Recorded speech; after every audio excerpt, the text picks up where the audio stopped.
This is Hannibal here from thehannibaltv.com, and today is my special guest. I have a wrestler slash actor who I've been trying to track down for a while. His real name is Jeffrey Beltzner. He's been the star of many of the Nuke Em High series of films. He's been in a Jean-Claude Van Damme film. He was also known as the wrestler Brick Bronsky, most notable for his time in Stampede Wrestling, but he wrestled in other territories as well. So we'll get into that. And he's also in the Masked Mutilator film, which you can see the poster for it right beside him. How are you doing today, sir? Good to me, but I'll quote Jesse the Body Ventura at 1988's TV taping when I said to him after talking to him, former Navy SEAL, I said, "Thank you for talking with me, sir." He goes, "Don't call me sir. I'm enlisted just like you." I'll have to ask you about that, your time in WWE, because unfortunately, and we'll get into this a little bit later, but your wrestling career is best known for your real altercation you had with Brian Pillman. That kind of overshadowed everything else. Yeah, did you want to jump to that right away? No, we could get let's just start it off because I watched the clip montage that you sent me, and you were a wrestling fan all of your life, so maybe you could get into how you started becoming interested in professional wrestling. Here's the thing. In the 70s, I remember going into Nick's hot dog shop with my dad on a Saturday because he fixed washing machines for a living in his own business. We'd go in there and the TV was above the cooler for the sodas. And they'd have what I first saw of the WWF early on. And they'd have the X on the screen with the Wolfman and this, that, and the other. And we remember watching Dean Ho and Tony Garea as the tag team champions, the Valiant brothers, Handsome Jim and Brother Luscious John, as Vince McMahon Jr. called them. And to me, yeah, there was a Flyers run here outside of Philadelphia. There was a Steelers run of football, and they had the Yankees run. But none of the sports interested me like professional wrestling.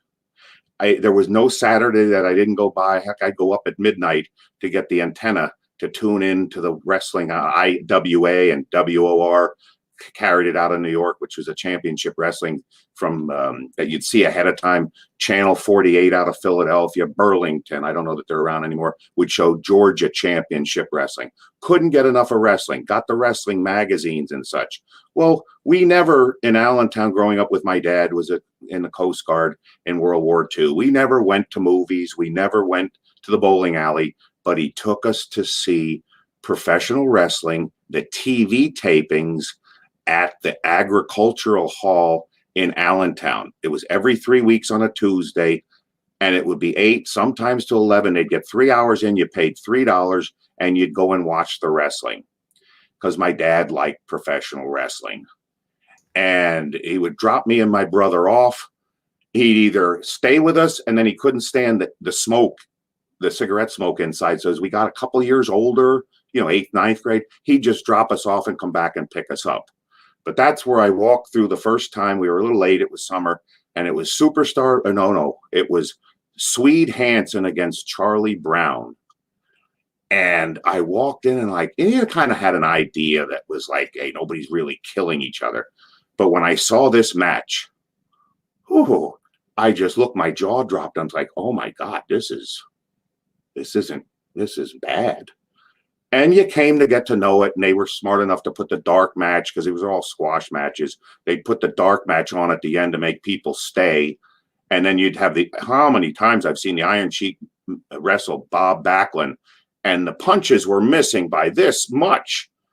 And everybody saw it, but there was such a frenzy to the comeback, you just forgot about it. Talk about suspension of disbelief. But then I was hooked. As it jumped ahead, I followed it straight on through 10th grade. There's a Danny Davis story with Dominic DeNucci. You can ask that later, but it was kind of funny because if it was wintertime, you'd wander down because people wouldn't come for the prepaid seats. And when they didn't show up, you'd wander from the bleachers down in the front.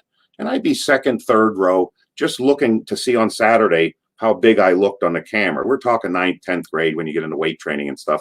And I'll never forget, I was sitting next to, it turns out to be, well, this guy was sitting there with a nice button-down shirt, sunglasses. And I'm thinking, this guy's not a typical wrestling participant here that comes to this show. And people are looking over at me. I'm like, why are you looking at me? Here they're looking at the guy next to me. It was Tony Gurria coming in to confront Larry Zbyszko after he had attacked Bruno Sammartino after the exhibition match and hit him over the head. And boy, there was blood all over the ring. But it was Tony Gurria next to me. How ironic. He turned out to be one of my 2 road agents at the WWF. It was George Animal Steel and Tony Gurria. And that was a story from Ag Hall. But the Danny Davis thing was priceless because you sort of, you know, you got into the system there. So there was a woman that always wore the same outfit, looked like a reject of Hollywood Freddie Blassie's outfits, but it had Pat Patterson on the back. And she was screaming that Pat Patterson was getting beat up in the ring and something. And she's yelling, "Stop the match! Stop the match!" So I just jumped along with it. And I'm looking altogether different than she did. I'm a 10th grade, 9th, 10th grader. And I'm yelling, "Stop the match!" And I'm going along, and the crowd's looking at this going, hey, well, everybody wants to stop the match. Well, then every 3 weeks you'd go there after months and months and years. The spectators kind of get to know each other. And what ended up happening is the job or jabroni, I hate using that expression, the guy you know where's going to lose comes walking out, and I'd yell, "Stop the match!" And the crowd would laugh. Well, it got to the point where a referee would walk out, who always walked out first. And I'd say, "Stop the match," just seeing the referee, "Stop the match." Jumping ahead, we'll pull a little Tarantino on you.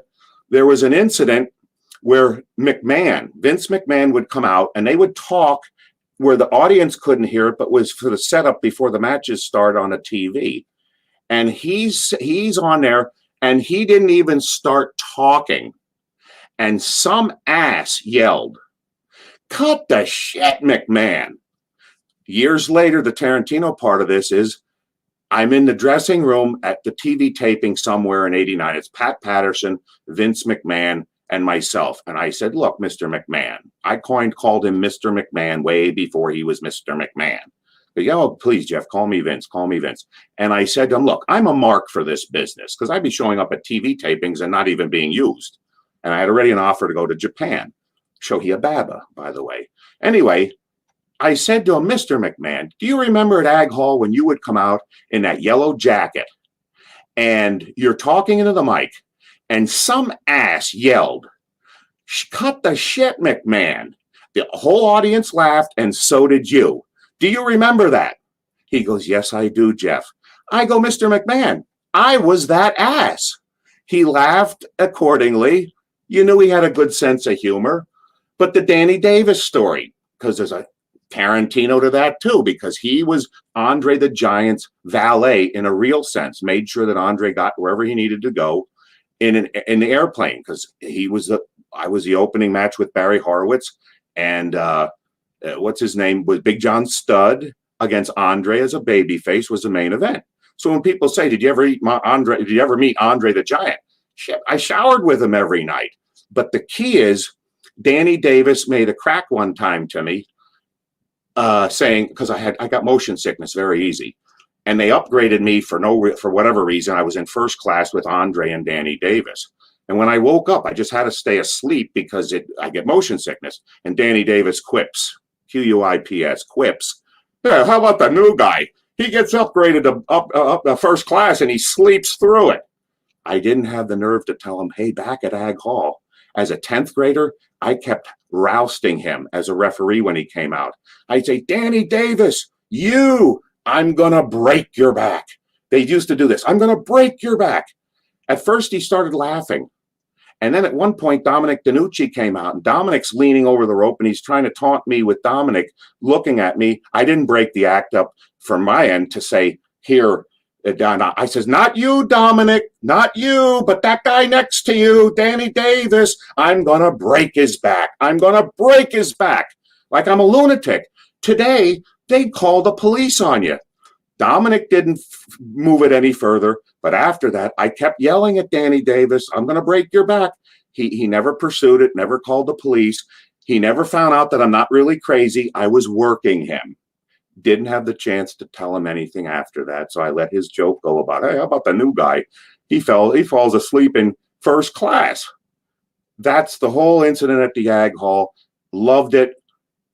I broke away from it from a year when I graduated from high school. But the thing is, they all worked out at the Olympic Fitness Center, which no longer exists. It's literally 2 blocks from the Agricultural Hall.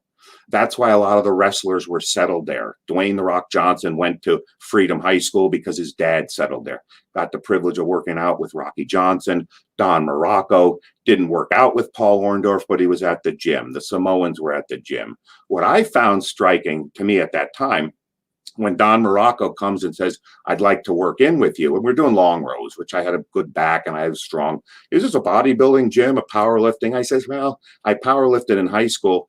This is more of a bodybuilding gym. We got along, we worked out, the weights were equitable. But what I found was striking is you'd get on the scale, which was on the way downstairs to the showers. And what happened was you'd see the wrestlers, everybody, big guys, all wanted to weigh themselves. How much weight am I gaining? And I remember it was Paul Orndorff. It either was 228 or 238, but I listened to what they advertised him on the program. The muscular guys were at least 20 to 30 pounds more. And then you kind of wondered how much Andre the Giant, one-man gang, or Andre the Giant really weighed, because it was uncanny how it was 20 to 30 pounds to the pound that they would exaggerate their weight. But that's where I looked at it and I thought, well, geez, I think I can do this. And that's where we started to pursue trying to get into professional wrestling. There's an Eddie Gilbert and Curt Hennig story from the same gym, but I don't know if you want to hear that. The fans of this channel really enjoy the Curt Hennig story, so why not? Okay, here's the deal. We're in the shower downstairs. Back in the day, everything was regional. So you could go somewhere. Now, this is Larry the Axe Hennig's son. And he would come in and there was this muscular short guy, quick draw, Rick McGraw. There was Eddie Gilbert and Curt Hennig that come to mind. They were what they called tweeners. You knew they were all dead. They're all dead too now, unfortunately. Isn't that unfortunate? Yes. But the key is they were tweeners. They would come in and you knew they were going to lose, but they'd at least have a comeback spot. They'd at least have their third act babyface comeback. You knew you got a little thrill, even though you're going to lose. Well, this is in that year that I wasn't following it that close. So I'm in the shower downstairs at the Olympic Fitness Center, and I didn't know him at first. I'm looking at Curt Hennig, and we're in the shower, it's just the three of us, Eddie Gilbert, Curt Hennig, and myself. And I'm looking, and he was kind of bashful. He may became Mr. Perfect and had a great promo and all that. But at this time in 83, maybe, I'm looking at him, and it was sincere. I'm like, I know you from somewhere. And I'm just as big as him at this point. I think, but I don't see you at the gym all the time. I know you from somewhere. And shorter Eddie Gilbert comes up, and he goes, I think you're right. I think I know him too. And I look and I'm like, you're Eddie Gilbert and you're Curt Hennig. I know that you are. Had a nice little chat, but I didn't recognize him at first. That was one of the experiences at the Olympic Fitness Center, literally walking distance from the Ag Hall where they wrestled every 3 weeks. And every Wednesday, 3 weeks was Hamburg. The championship wrestling was shown at 5 o'clock on a Saturday, PHL out of 17, Philadelphia.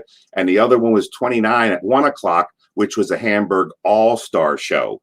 We had Gary Michael Capetta on one side, but we had Joe McHugh every 3 weeks.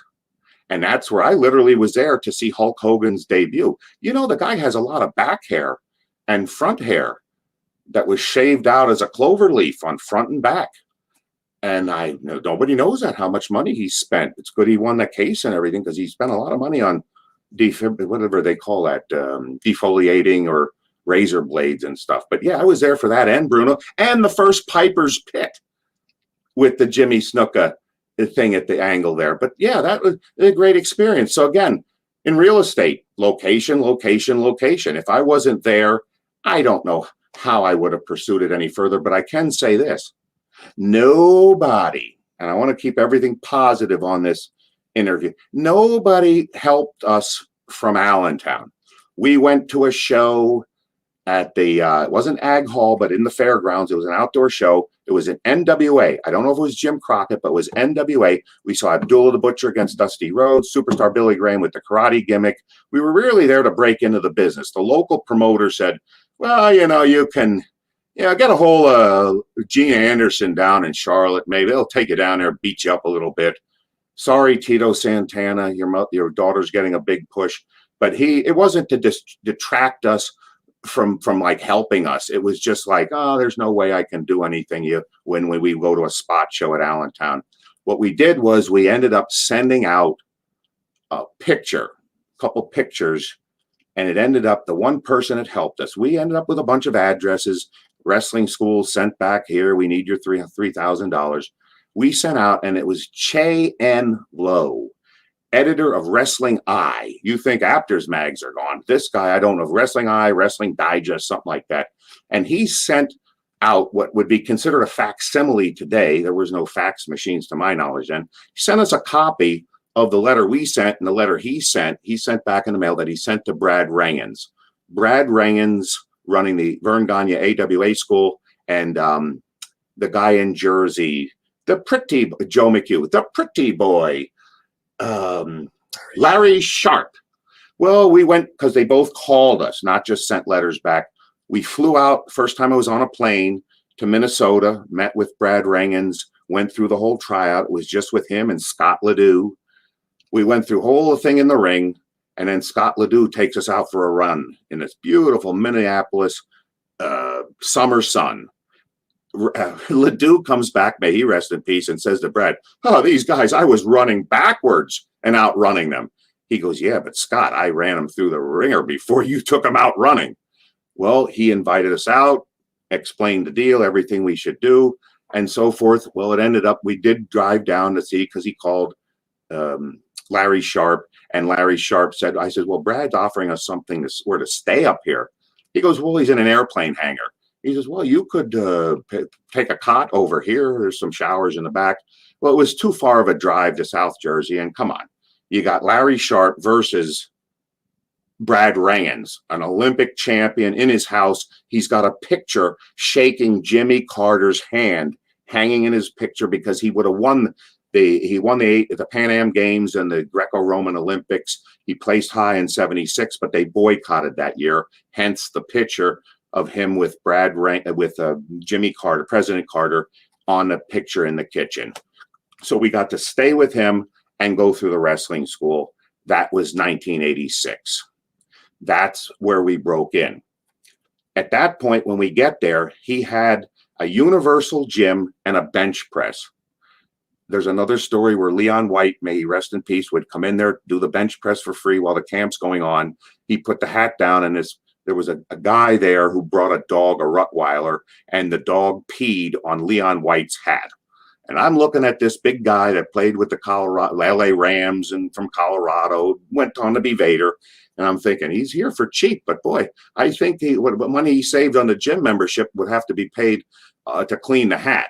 But anyway, we say to Brad, look, we can't work out here. This is not enough of a gym. No offense, but we need a weight trained gym. He goes, well, there's a gym down the street. He's in Hamel. He's in Hamel. This was Plymouth, literally around the corner. And this place called The Gym was owned by 4 people. He told us it's ranked number 1 in the country by the AAU for the best gym in the country. I mean, it was elaborate. 88 Stairmasters, had a separate weight training facility where the chalk and powder was allowed. You couldn't go in the area unless you met the requirements, 500-pound bench press, Mr. this, Mr. that, and so forth. Well, we went there, and Brad said to us, he goes, well, all the wrestlers train there for free, but 2 of the 4 owners are expecting you. We're like, what do you mean? Well, we found out at that point that Mike Hegstrom, Joe Laurinaitis, the Road Warriors, are not from Chicago, monsters. They may be monsters of the Midway, but they're not from Chicago. They're from Minneapolis. Backstory, Joe Laurinaitis was 12 years old when his dad got transferred from Philadelphia. So he's actually a Pennsylvania native. Mike Hegstrom is there. Well, they had seen pictures of us ahead of time, and Brad Rangens said, they are looking forward to meeting you. That's where, when we went to the gym, yes, it's right around the corner, and Hawk, by chance, happened to do a backdrop in Japan. Rengens happened to catch the thing on videotape in this dark match because he bought a camera there, a video camera. It was cheap. He's looking through the curtain with it, and Hawk comes back early. He's in this walking cast, and he comes to us at the gym. There's a big overlook from the food juice area. Looks over. He's got no face paint on, obviously. He's got bandanas they wear over the crazy haircuts. And he looks down at me. I see him. And he smiles. I smile. I give him a thumbs up. He comes down. I'm not supposed to repeat. He says, "Did you guys sign with Vern Gagne?" "No, don't. He's up." And they left it go at that. Well, we left the gym early. Knobs, Sags and Knobs and Nasty Boys were at the wrestling camp the year before. They were there the camp before. They went through the camp in the summer. We would have been in the same camp, except the business partner had the tag team partner had to finish his last degree in college. Didn't matter anyway, because he took philosophy and theology. It wasn't good enough of the path. I said, "Look, I can't wait. We got to go." We go, and here Knobs held the door open because we're only there a couple days, and we leave. Off camera, Annabelle, I'll tell you the rest of the Road Warrior Hawk story in the car. But nonetheless, we come back, or Animal ends up coming back, says to us, "Did you sign with Vern Gagne?" We said no. He said, because he was the businessman of the two, may they both rest in peace, but he was the businessman of the two. How ironic that Sags was the businessman of the two between Sags and Knobs and Nasty Boys. And they grew up in the area here, literally rival high schools.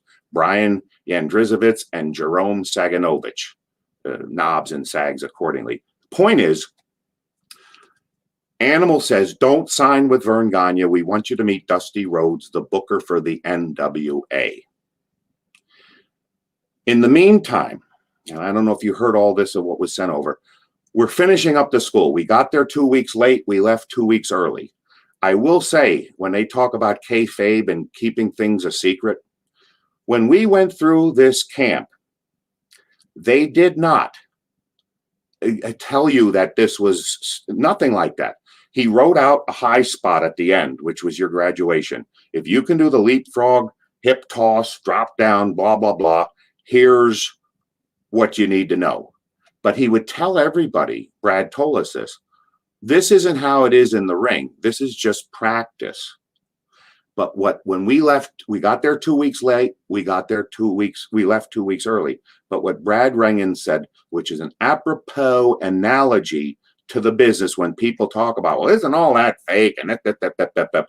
He had a lawyer that asked him, isn't wrestling fake? Brad Rengens gave us this anecdotal analogy before we left the school. He said, he asked the lawyer, when you guys get in front of the courtroom and you argue your case in front of everybody, but all of a sudden you two attorneys go back chambers with the judge and you work everything out. How fake is that? The lawyer said to Brad, you make an interesting case. So we leave knowing, and before we left, we were at this bar. Boy, they should take advantage of this name. It was called In Cahoots in Hamel on the way to the Plymouth, the gym. Well, we're there with Barry Darsow. Hadn't met him before, a Minneapolis native. Tandem deadlift record with Wayne Bloom. Strong guy. Went on to do all the other stuff, Repo Man, Smash, blah, blah, blah. Well, he's sitting there with Brad. We're at In Cahoots. I always kid and say, Knobs, why, he was French kissing the midget, the male midget. Well, they were buddy and chumming. They weren't French kissing. So sorry, Brian, it wasn't as bad as I portrayed. I could have made it worse, but you didn't French kiss, but you were kissing. The point is, we're sitting there. He's having a good time. Brad Rengen's wife-to-be is sitting on his lap, and Crusher Darsow says, Brad, and they're drinking Grain Belt beer, which was Miller, but a localized brand. Same label, but generic. And he sat there and he said, Brad tells me you got a lot of talent. you really shouldn't go to Charlotte right away. You should go to Don Owen in Portland or Stu Hart in Calgary, make a name for yourself, and then go back there. They could eat you up in Charlotte because you don't have enough in-ring experience or business regarding the entire business. And I looked at Brad because he was like my mother. He never gave advice. You knew that if he was talking about something, then it was important. And all I remember is looking at Brad and him nodding affirmatively to Mr. Darsow's comments. But, you know, hey, what do you want us to do? We're from Allentown, PA. You want us to drive? We're already halfway across the country. You want us to go all the way to Don Owen in Portland or Stu Hart in Calgary when you got the top, arguably the top tag team in the business wants you to go to Charlotte, North Carolina. Well, we're going to have to listen to them. I didn't say that to him at the time, but that's what we did. And that's where we ended up going back, stayed in contact with Joe Laurinaitis and Road Warrior Animal. And we ended up, because we had been going to the Civic Center in Philadelphia, not for McMahon's shows at the Spectrum, but we went to the Civic Center. We enjoyed the shows as fans. John Groff would take us there as a Philadelphia native. He was from Allentown, but he had a place down in Philly. He would go there. I'll tell you the Don Kernodle story another day. But the point is, we'd go there. We saw Magnum TA against Nikita Koloff, which was no offense to either of them. The thing was to go to see Flair. Flair had the match at the end of the show. And anyway, one thing led to another. We were told to go down there to meet backstage with Dusty Rhodes. There was a guy sitting there, and that'll be a quiz for later, because he's one of, I won't call him your competitor because I consider you at the top of your game. But he's sitting there, and he was a manager. And he's sitting there, and it was at the time the Philadelphia Inquirer had found this guy that was like, had that torture chamber in his basement. It was, Philadelphia is Philadelphia. And it's just what they say about it is true. Yeah, I agree with you on Philadelphia, by the way, for all of you Philadelphia fans watching.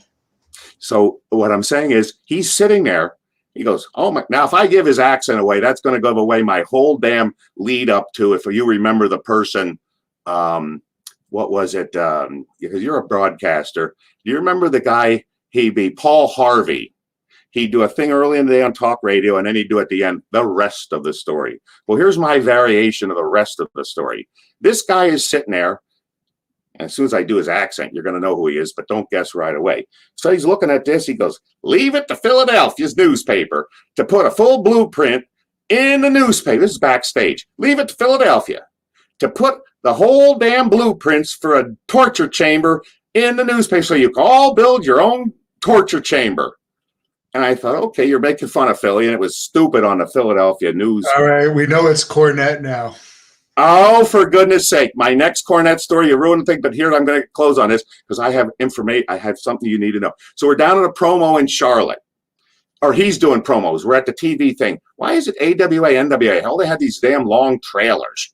You know, like mobile homes was their offices from Wayzata Boulevard down here. I'm jumping ahead in a story timeline here. But here he is, and he's doing his promo. I'm standing. I'm the only person other than the cameraman, Cornette, and this guy comes across while Cornette's doing his interview, and Dusty Rhodes comes and moons him. I mean, he might as well have spread his ass cheeks to embellish the story. Doesn't matter. Cornette, because he's trying to flub him up. And Cornette goes, oh my God, eyes are upon me right now. There are eyes. He's equating Dusty Rhodes' ass to his face as I'm watching this. And he goes, there are eyes upon me. But to save his job, he goes, I know, it's I don't know whose eyes are. Oh, it's my mama's eyes. It's my mama's eyes. I watched the damn promo on TV. There was no other take. He worked it into the angle and went from there. I thought that was pretty clever. I don't want to get into much more of the podcast stuff. Didn't you indirectly call him a cuckold? Now, that's a question that's rhetorical, but I know there's some stuff going on with all this, but I have to say this, and this is, he can run with it, whatever you want to do. I've watched, because remember, I never went to a base. I never went bowling, went to a movie theater, but damn it, I watched TV. And there was a comment he made. If somebody jumps on this or not, I know what I'm saying to be true. He's one of the greatest aficionados. I mean, Scott Levy's pretty good. The Raven guy, pretty good. Know him as far as historical facts. But when somebody comes on and says, explaining how great Hogan is, okay, I met the guy, I can tell you about him later. But the point is, as far as the break into the industry, I remember vividly, I saw Rocky III in the movie theater. I knew as a wrestling fan that, as Brad Rengen said, when he left, we're not talking about the clover leaf and the unshaved back as a heel. And he already faced Andre at Shea Stadium. I'm talking about Brad Rengen saying when he was headlining against Nick Bockwinkel in Minnesota, he was, quote Brad Rengen's, hotter than pancakes. Vern wouldn't put the belt on him. He didn't have enough experience. That made him jump. Well, as the story goes, they're saying, oh, well, you know, Hogan was on the Tonight Show because of Rocky III. Yeah, he was on the Tonight Show from Rocky III. Mr. T went on to the A-Team. I met Mr. T 5 years ago at, I'm not going to plug Chase Bank, but that's the bank in Sherman Oaks. There's none in Pennsylvania. And I wanted to say thank you, Mr. T, to help propel the professional wrestling industry to the next level with WrestleMania 1. He was so thankful. Oh, how is it? I got to know. Oh, thank you, thank you. He goes, Hogan was good to work with. Piper was good to work with. He insisted on having a picture taken with me. Yeah, I had the camera. Yeah, get a picture. Tell him the bank, because they knew him there. He was a regular. He lived in Sherman Oaks or nearby. Brings the person over. Take a picture. Get another one. Get another one for safety. We get the picture. We're done with everything. He gives me a keychain, autographed. I didn't ask for it. It has plug. I pity the fool. I do this. I do that. You press buttons on this thing. It's in the case. He autographs it. Okay, we're done. We're in the checkout line. And he already told me, he goes, I pray every day. I have my list. I pray, I pray, I pray. So I look at him. And he's in line now, waiting to go to the tellers. I says, you know, one thing that, and we're done. Got the hug, got the pictures. And I said to him, I says, Isaiah 41:10, fear not, for I am with thee. Be not dismayed, for I am thy God. Yea, I will strengthen thee. Yea, I will help thee. I will uphold thee with the righteousness of my right hand. And I'm halfway to the monitor I'm talking to you on. He goes, oh my God. He goes, I don't know the scriptures like you. He goes, but my church says you can't doubt them. I know too much about them. And he goes on, he gives me a big hug. We go through. May I disclose that he was cashing something for $40,000 or depositing it? I had my small check there, and it's so loud in the bank. I'm not gossiping. He didn't care. And as he looks over, he goes, oh my God, I want to tell you right now, this person right here is my new best friend. I don't want to get into Dusty Rhodes because he's not Mr. T. This is my best friend, my new best friend. Oh my God, I bet him today, blah, blah, blah. He comes over, he comes now halfway to me and gives me a second hug and says, he invites me to the church and the. Now, the end of the story. When I hear somebody say to me that Mr. T was nobody and that he rode on, and I'm paraphrasing here regarding Mr. T, but he repeated the story that I already knew. Because as a kid watching nothing but television, couldn't go to movies, never went bowling, only went to wrestling every 3 weeks. The bottom line is Mr. T won an ABC show, I believe. It was a one-time only, World's Toughest Bouncer. Went through some things, dwarf tossing. Can't call them midgets, not the word. Little people tossing, everything was a boxing thing at the end. Mr. T won. The mohawk, the personality, everything. You remember his acceptance speech at the Celebrity Hall of Fame. It's Mother's Day, Arbor Day, Mother's Day is every day's Mother's Day. Great, great stuff. The bottom line is Mr. T was a national treasure, or what do they call prodigy, because nobody knew who Hulk Hogan was unless they were a Minneapolis wrestling fan or a WWF wrestling fan, pre-shaven chest. The bottom line is, where your competitor was wrong, Mr. T was not nobody. Mr. T was a national prodigy. It was Sylvester Stallone, who happened to be in the audience, according to Mr. T. I remember the show, high ratings. He became a celebrity. That's how he got the job on A-Team. But the key is, Stallone loved Mr. T, brought him in the movie. Stallone loved wrestling, brought Hogan in. But unless you were in Minnesota or New York, Nobody knew, or a wrestling fan and reading a magazine, nobody knew who Hogan was. Mr. T, which is the reason I thanked him for extending and uplifting the extension from professional wrestling into a national level. Those are the facts. They're indisputable. The show is airable, and I'll trust Mr. T that Stallone was in the audience. And the other little side bit I can tell you from getting to know Road Warrior Animal is this.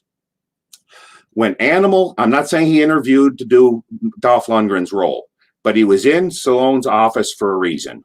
And he said that Stallone had 3 pictures hanging in his office. One was Andre the Giant, one was Hulk Hogan, and one was the Road Warriors. That's his story. And that's where that is. All I can say about the rest of Minneapolis is we went, which is salient to our story, when we went with Brad to the office, we didn't see promos, but we were there, and you'd see people floating around. Vern Gagne came over to us. He's running the school. He comes up, and if he didn't get the information from Brad Rangens, may he rest in peace, I don't know where he's getting it, comes up, he goes, "Are you athletic? Are you agile?" And Jeff Sibok and I, my tag team partner, just looked at each other. It's like, how do you answer that? You go to a show in St. Paul, because NWA was running in a different arena in Minneapolis, or Bloomington, or whatever it was, and you come up, and there's Vern, comes up, and we're in the back of the chairs, comes up and talks to a fan, but completely ignores us. And we're in his school. I will say this that was positive. John Nord, the Barbarian. I ended up wrestling him years later in Philadelphia, or after the camp, before going to Calgary. And he came to us. He came up to us. He goes, "Yeah, Brad told me about you guys."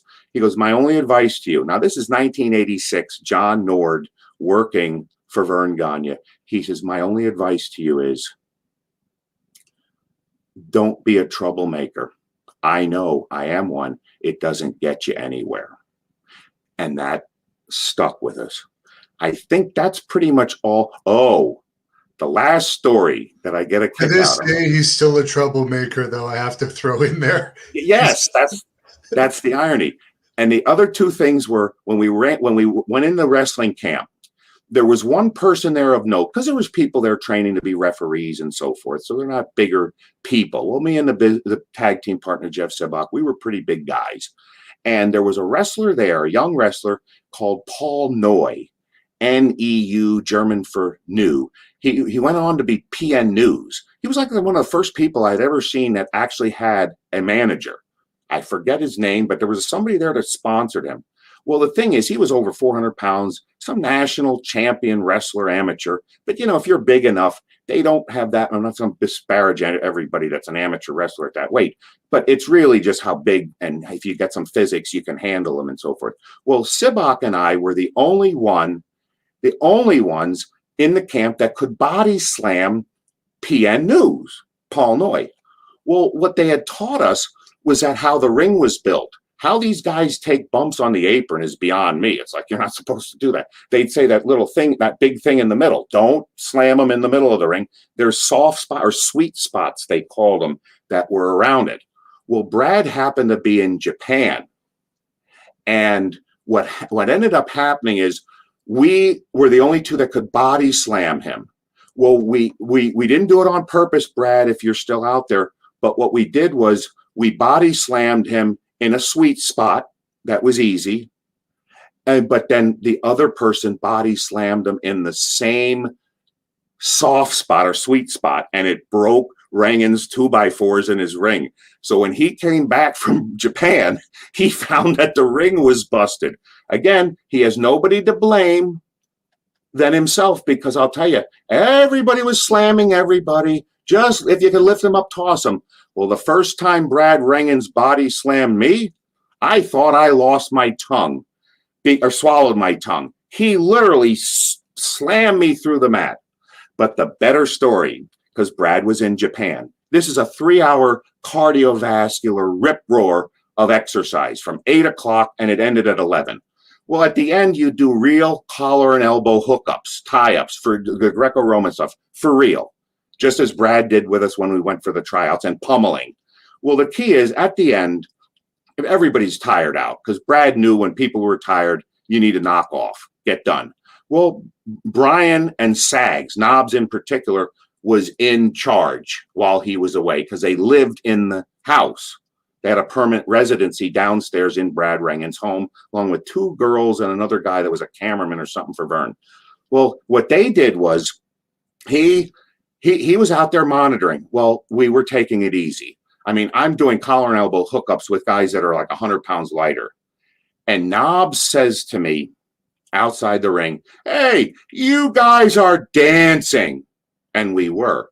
I kept going. He said it again. "I'm telling you, this isn't real. You guys are dancing." I shoved the kid away. Not kid, he's my age, a lighter guy. I shoved him away. I go, "Hey, Knobs, when you're man enough and have enough money to pay the piper and come in and dance with me, then you can come in and dance with me." He gave me that look like only Knobs can. Remember, I knew him before coming up here. He gets into the ring. He's fresh, but he wasn't in the same shape. So I toyed with him a little bit, let him let off a little steam and tossed him to the ground. Good friends, mind you. It wasn't no fight or shoot. Well, it was a shoot, but just a shoot with a Greco-Roman tie-up. But the line that I felt was, "You guys are dancing." Well, when you're man enough and have enough money to pay the piper, you can come in and dance with me. And he did. That's pretty much all the stories and Brad Rangan's was just a saint. Great guy, trained you, taught you what you needed to know.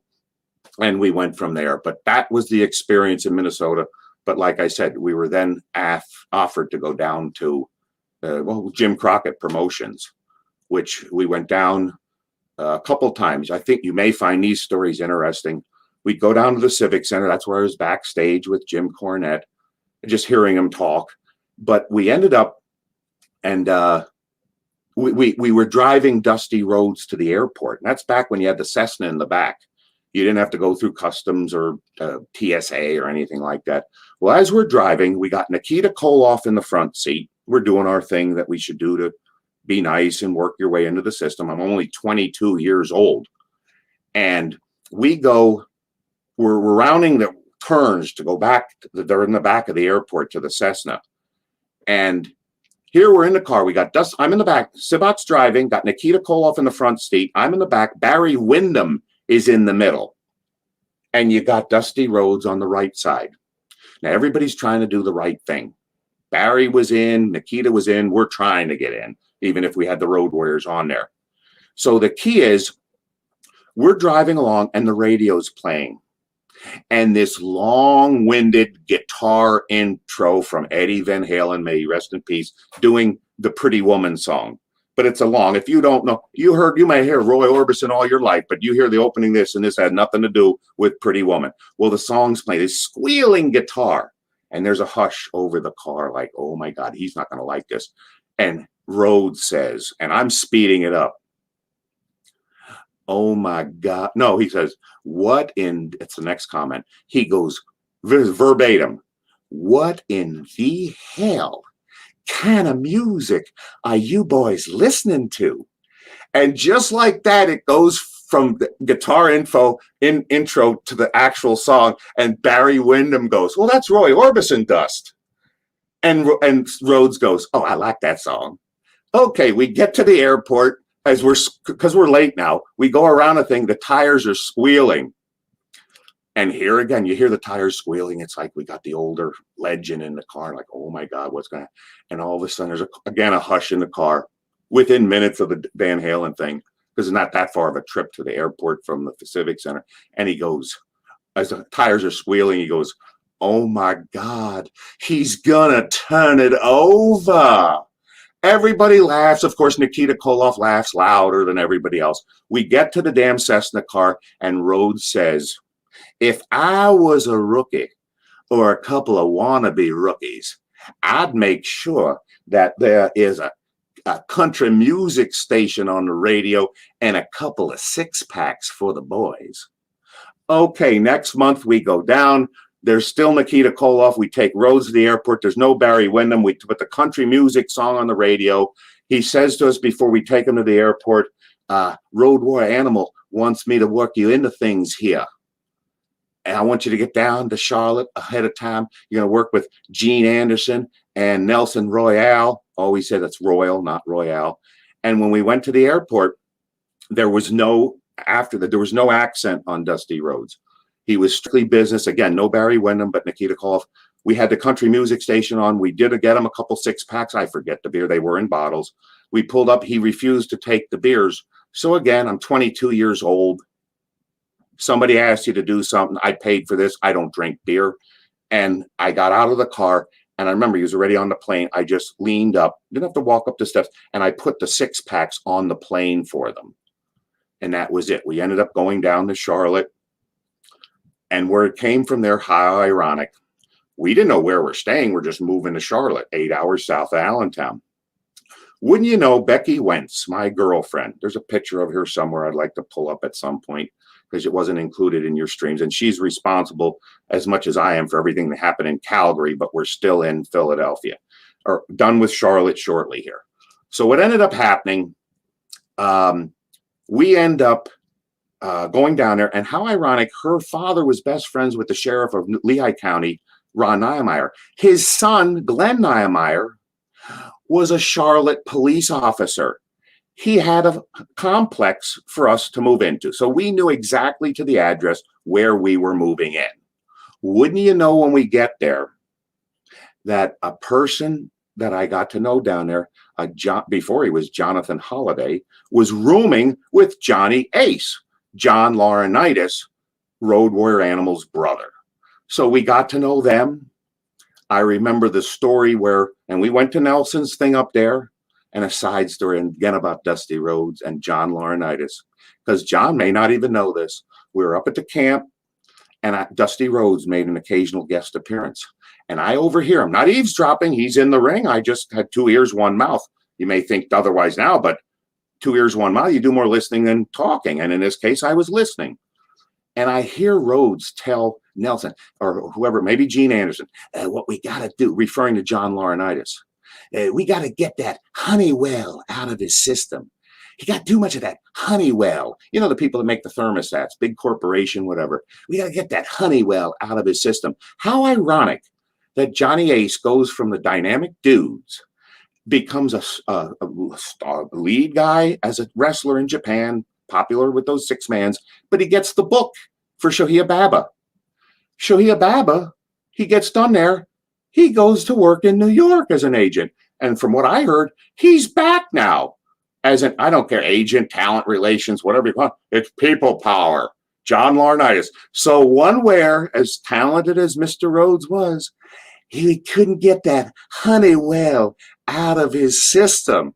Nobody could, and that's where he is, why he's there. Why he is there now is because of that. And my last story about that is Johnny Ace drove Rebecca's car. Well, we all went together. It was Becky's car, Sibach, Johnny Ace, and myself. The 4 of us drove to Greensboro to see the card. This is before we broke in officially there, because our first match was in the Omni in Atlanta. We drove to Greensboro, and I always dressed down, meaning I had long shirts on like I do now. Now I have nothing to hide. But back then, I just had to leave it go. Well, we're in the backstage, and Flair asked us if we could drive his car back so he could take the plane back to Charlotte. It was a Friday or Saturday night, so that he could party there. Otherwise, he'd get back into town at 2 o'clock in the morning. So after the show ended, we drove the 2 cars back. Johnny Ace drove Ric Flair's car. Very dangerous driver, because I didn't push the issue playing chicken, and I just backed off and let him pass. Well, we get back to, I don't want to say Bennigan's, I don't know, the bar or whatever.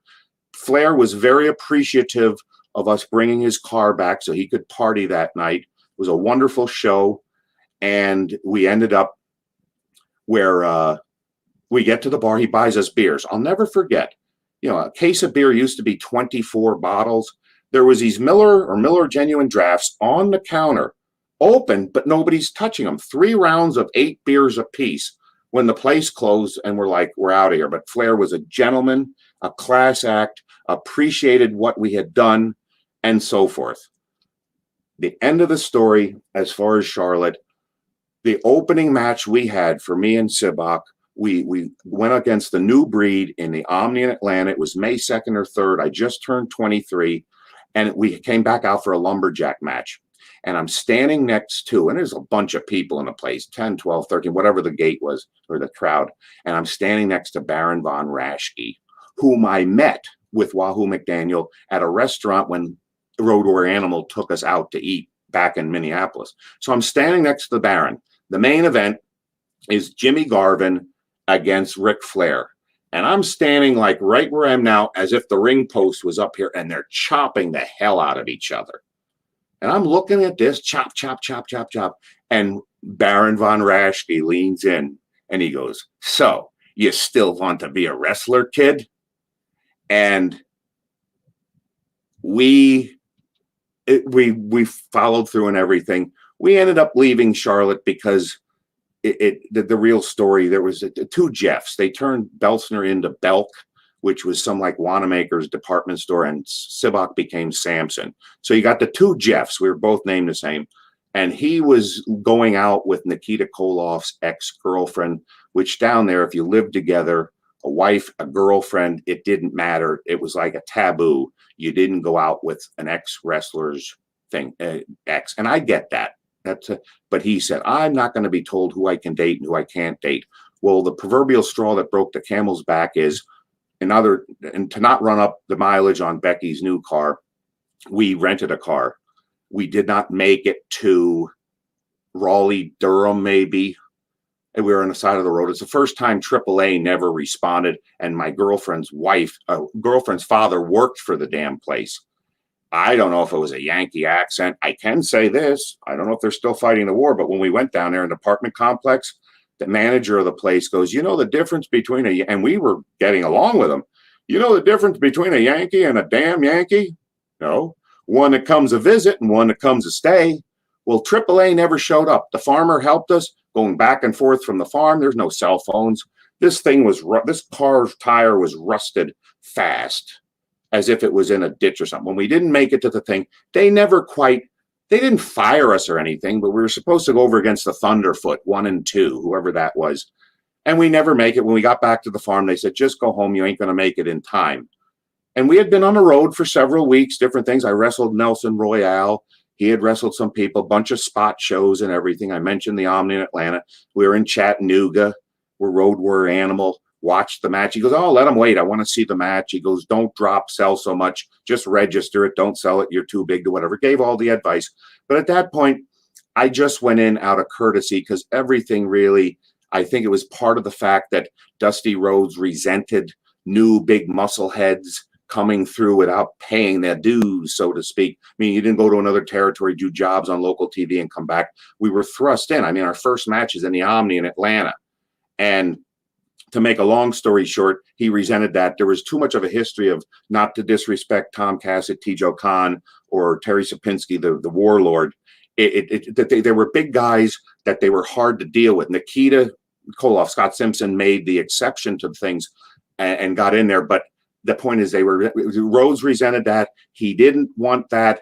And the fact is, and now I'll Tarantino it a bit, and this hasn't been heard by anybody other than my tag team partner. I was in the car in the WWF with Arn Anderson in the back, Haku driving, and Tim Horner in the back. And he asked, what happened to the two, or Arn might have asked, what happened to the two Jeffs in Charlotte? I explained the story as I said to you. So they didn't know which Jeff was dating this Julie girl. And he got irritated. We weren't going to stay there as a tag team. And I went into JJ Dillon and I says, out of courtesy, I'm telling you why we have to leave. This was just one big, what do they call that? A cycle of a storm, perfect storm of stuff that happened and whatever. And the part that struck me as odd is when I told you about the road story in the car, I left out the part where he said about the, what's his name? It's Roy Orbison Dust. Rhodes did say to Barrett, these here boys went through Brad Rennigan's school. Barry looked over, that's the first trip, and he goes, and you made it out alive because they pushed the cardiovascular thing. I said, yeah, we did all right. So Rhodes knew we came through Rennigan's. When I spoke to James J. Dillon on the way out, I says, we took this business seriously. We took this and we came down here. We were not expecting everything of this gamesmanship and all that. But James J. Dillon said, I thought you went through Eddie Sharkey's school. So Rhodes knew where we went. He was told something different from James J. Dillon, which denotes to me that the story of our background wasn't repeated accordingly. And I do believe, may he rest in peace, I believe Rhodes kind of resented somebody shoved down his throat. Now, in 1989, Tim Horner confirmed that for me, because when I told what Arn Anderson said, sounds like a cluster bang to me. Yeah. And Tim Horner went on to tell us, and I went back and told my tag team partner, Jeff Sibach, that I said, Tim Horner told us, I says, do you realize that Titan, the New York, wanted the Road Warriors for years? Well, no, go figure. They're hotter than pancakes on Vern Gagne's AWA. Only competition was them against anybody that appeared in New York. Well, he said 3 of the stipulations for the Road Warriors to stay in Charlotte, and this was him sounding me and us a compliment. He said there's 3 things that they demanded. They didn't have to move. Flair had to move and live in Charlotte, and yet he's from Minneapolis. The Road Warriors were not going to move anywhere. They're going to stay in Minneapolis. They are going to honor and maintain their Japan deal. Because usually if you worked for one of the major 2 promotions here, you ain't going to Japan anymore. Well, they maintained their residence in Minneapolis. They maintained their Japan deals and anything they wanted to do. And number 3, Tim Horner said, one of the stipulations was that for them to sign the contract and stay with Jim Crockett Promotions is because they wanted the 2 Jeffs to be brought in and groomed as a tag team so that the Road Warriors could take us around the world as opponents. That's when it made total sense to me as to why Rhodes took a chagrin to us. And face it, God bless the Midnight Express, couldn't maybe live up to them maybe in years, but the Bruiser and the Crusher, the Fantastics, the Fabulous Ones, the Midnight Express, that just didn't look to the audience that they could beat the Road Warriors. And this is before the Powers of Pain, before Demolition. So what Tim Horner told me, I believe to be true, and that culminated or validated Rhodes' actual resentment of us. So I haven't repeated that to anybody except the tag team partner, who was very flattered to hear that, but it made total sense. I'll tell you what, and I'll quote Jeff Sibach, who was a nationally ranked powerlifter. I know, Hannibal, you can identify with this, is this. I was equitable to Hawk as far as weight training in the gym. I'm not saying he's not going to out squat me, but we were doing a 315 for inclines and all that. Hawk and I were similar. Sibach had a bigger lower body. We were perfect complement. I had the blonde hair. He had the bleach black hair. People thought he kidded him like he was Peter Brady or Donny Osmond as a kid. We were baby faces. Didn't have to paint our faces or put hairs on. We looked like viable opponents. That's why they wanted us. I believe Tim Horner's story to be true.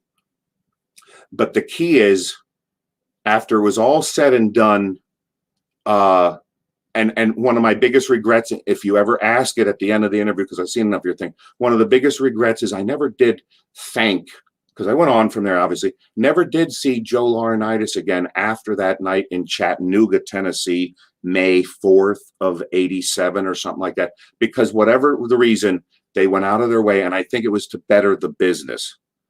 And that's what Tim Horner said to me. I believe it to be true, and that, I believe, could validate my beliefs as far as what's his name, meaning Road Warrior Animal's intentions of getting us in. It was to help the business and everything.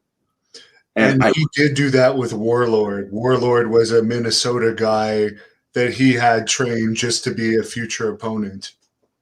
Yes, and he was big. Road Warrior. T.J. Khan, I'm not going to say was that big. He had a nice gimmick and everything, but that's Tom Cassett, also from Minneapolis. And I guess there might have been others that just was a little bit too much. I mean, that I think was a small part of it. I think that they, with their face paint, Rhodes didn't resent so much. Again, I can't get in. I'm not an armchair psychologist, although I played one on TV. I don't know what his total thing is, but that's what ended up happening. And the one thing I wanted to bring up to you, Hannibal, is along the way, and I know I've heard people talk about, like, you don't want to get into wrestling to be a star. And so I was a fan, as you know, from talking about the Ag Hall. I loved as a kid watching wrestlers, Count Billy Varga, Judo Gene LaBelle. I mean, most people don't know that Nick Bockwinkel played a heavy on Hawaii Five-0 in the late 60s. I mentioned Gene LaBelle. There's somebody else I'm leaving. Well, of course, it's Count Billy Varga, Mike Mazurki. I'd like seeing these old Munster shows or TV shows that use professional wrestlers. So when I saw Terry Funk in Paradise Alley with Stallone in 75, again, you didn't go to the movie theaters, but I was familiar with the movie. I thought, this is a movie about professional wrestling, and there's Terry Funk. And I knew him from the magazines, you know, the son of Dory Funk Sr. and Dory Funk, both tag team champions and our NWA world champions.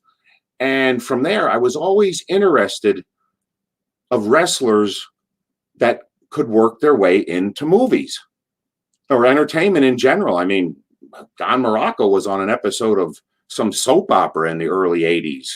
And I forget which one, because he lived in Woodbridge. Again, everybody close to the area here because of the TV tapings being every Tuesday and Wednesday, in Hamburg on Wednesday, and like I said, the Ag Hall, Allentown on a Tuesday. And I think that's all the stories, not all that I can recall regarding Charlotte. So we came back, and that was it. But I did give James J. Dillon, they didn't fire us or anything. I just explained why. He goes, yeah, nobody thought, he told me, he says, they thought you just no-showed. I says, the whole story was true. I mean, this farmer came back. I mean, I'm familiar with the breaker bars to break open lug nuts that they ain't in a normal car. This guy and the farmer had to come back with pipes, which my dad did, to put leverage on. That's the only way we were able to change the damn tire. And whatever it's worth, when I returned the rental car, I never paid for it. And I told him, you have no right to charge me for something giving me defective like that.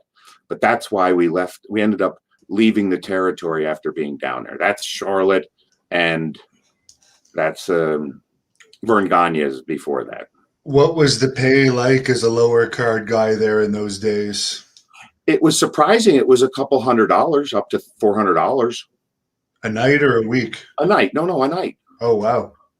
Yeah, the one thing I'm not bragging or anything, but I always say I wasn't I give Sags and Knobs credit. They were AWA tag team champions, NWA and WWF. Like the Road Warriors are probably the only ones that do that. But we broke in through the last school, by the way. Brad Rangens taught us. Vern, we never really saw, other than, like I told you, are you athletic, are you agile, and ignores us over a couple fans at the St. Paul Civic Center. But the key is we went to the Vern Gagne AWA school. The Road Warriors brought us into the NWA. We had our first match in the Omni. And after Stampede Wrestling, I did have a run with the WWF when it was the WWF. And that's its own story as to where that came from and everything. So I had a bunch of independents and stuff along the way. I told you I wrestled John Nord. Boy, he learned a lot from Brody, because the irony to it is it was a car show, independent car show. It was after Charlotte, but before Calgary. And the Nord family was in the car business. They knew this car dealership owner in Philadelphia. They wanted to bring Nord in as some fundraiser. He was the only out-of-town person, but he knew I lived in the area. So even though Tom Brandy was like a headliner in this area on independent shows, just like the Cheetah Kid, who was real name Rocco Rock from the Public Enemy, may he rest in peace, Ted Petty. And you'd see him on every independent show. I didn't wrestle all the independent shows, but they were there. And with this Nord thing, because I remember Brandy looking like, why is he headlining against him? Well, Nord remembered me from Charlotte.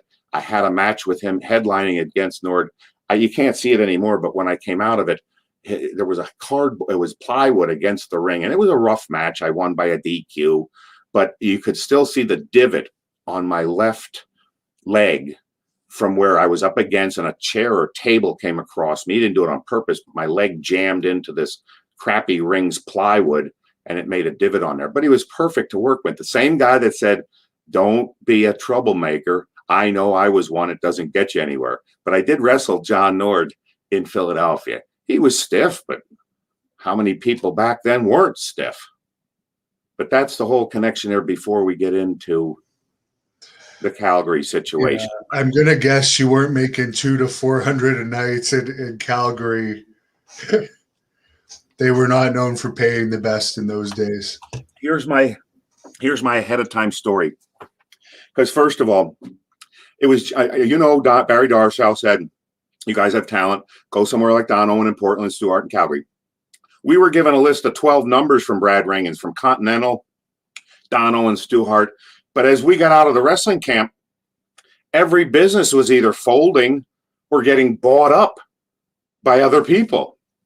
You know, the Florida, or what is it, Rhodes, Crockett bought out the UWF. What Bill Watts was thinking, I don't know. Buried the talent there. Anyway, till everything was said and done, what was the question again, Hannibal? Where were we going with this? Well, you were going to say how you got into Calgary, but I know it wasn't a bad territory, but I heard that they weren't paying that great, so I doubt you would have made the same. It's funny you asked. Now here's my anecdotal analogy. Carl Moreno from Troma years ago said, Rick Bronsky speaks in anecdotal analogies. Never knew what the hell he meant, but I'll tell a story, which is an anecdote, which is an analogy to answer your question. But when we got up there, it was Jonathan Holliday that kept pushing me, the guy that was rooming with Johnny Ace. Call Stu, call Stu. I sent him pictures. He was from Jersey, he's still in Charlotte. Sent him pictures, talk to him every Sunday because the rates are cheap. Becky had that kind of number and so forth. But the point is, I push. When we got there in Calgary, we were there because of customs. We got there in the middle of the night because of a customs delay. Well, Stu Hart came himself. Now, I'm not saying he drove. He had this Willie, the African-American guy. I forget his name, but they tagged with me a couple times. He probably drove, but he waited at customs to pick us up. When he got there, he said, I didn't think that you kept telling me you were 6'2" on the phone, but when I saw your picture, your legs look too big to be on that tall. You are that tall. I'm not that tall now, but the point is, we get there, and what you heard the stories, he is in the hotel room at 3:30 in the morning, putting us in holds to see if we could squeal. Well, I was pretty strong at the time, so he could get into things, but he was pretty old, and I'm not saying anything disparaging. He knew moves. I learned a lot from him, but he couldn't I'd put him in the, and we're on this dirty hotel room floor. I'm like, God, this guy has energy. And I remember him saying two things: that he could get over on superstar Billy Graham, who I met later, but he commented on Gorilla Monsoon. This is months after that, spending time with him, where Gorilla Monsoon, he put the hold on Monsoon, Gino Morello, and may he rest in peace, Monsoon would just stand up with Stu Hart entangled on him like an octopus. But I just want to say ahead of time, before I go on with Calgary, I want to say Mr. and Mrs. Hart were a class act.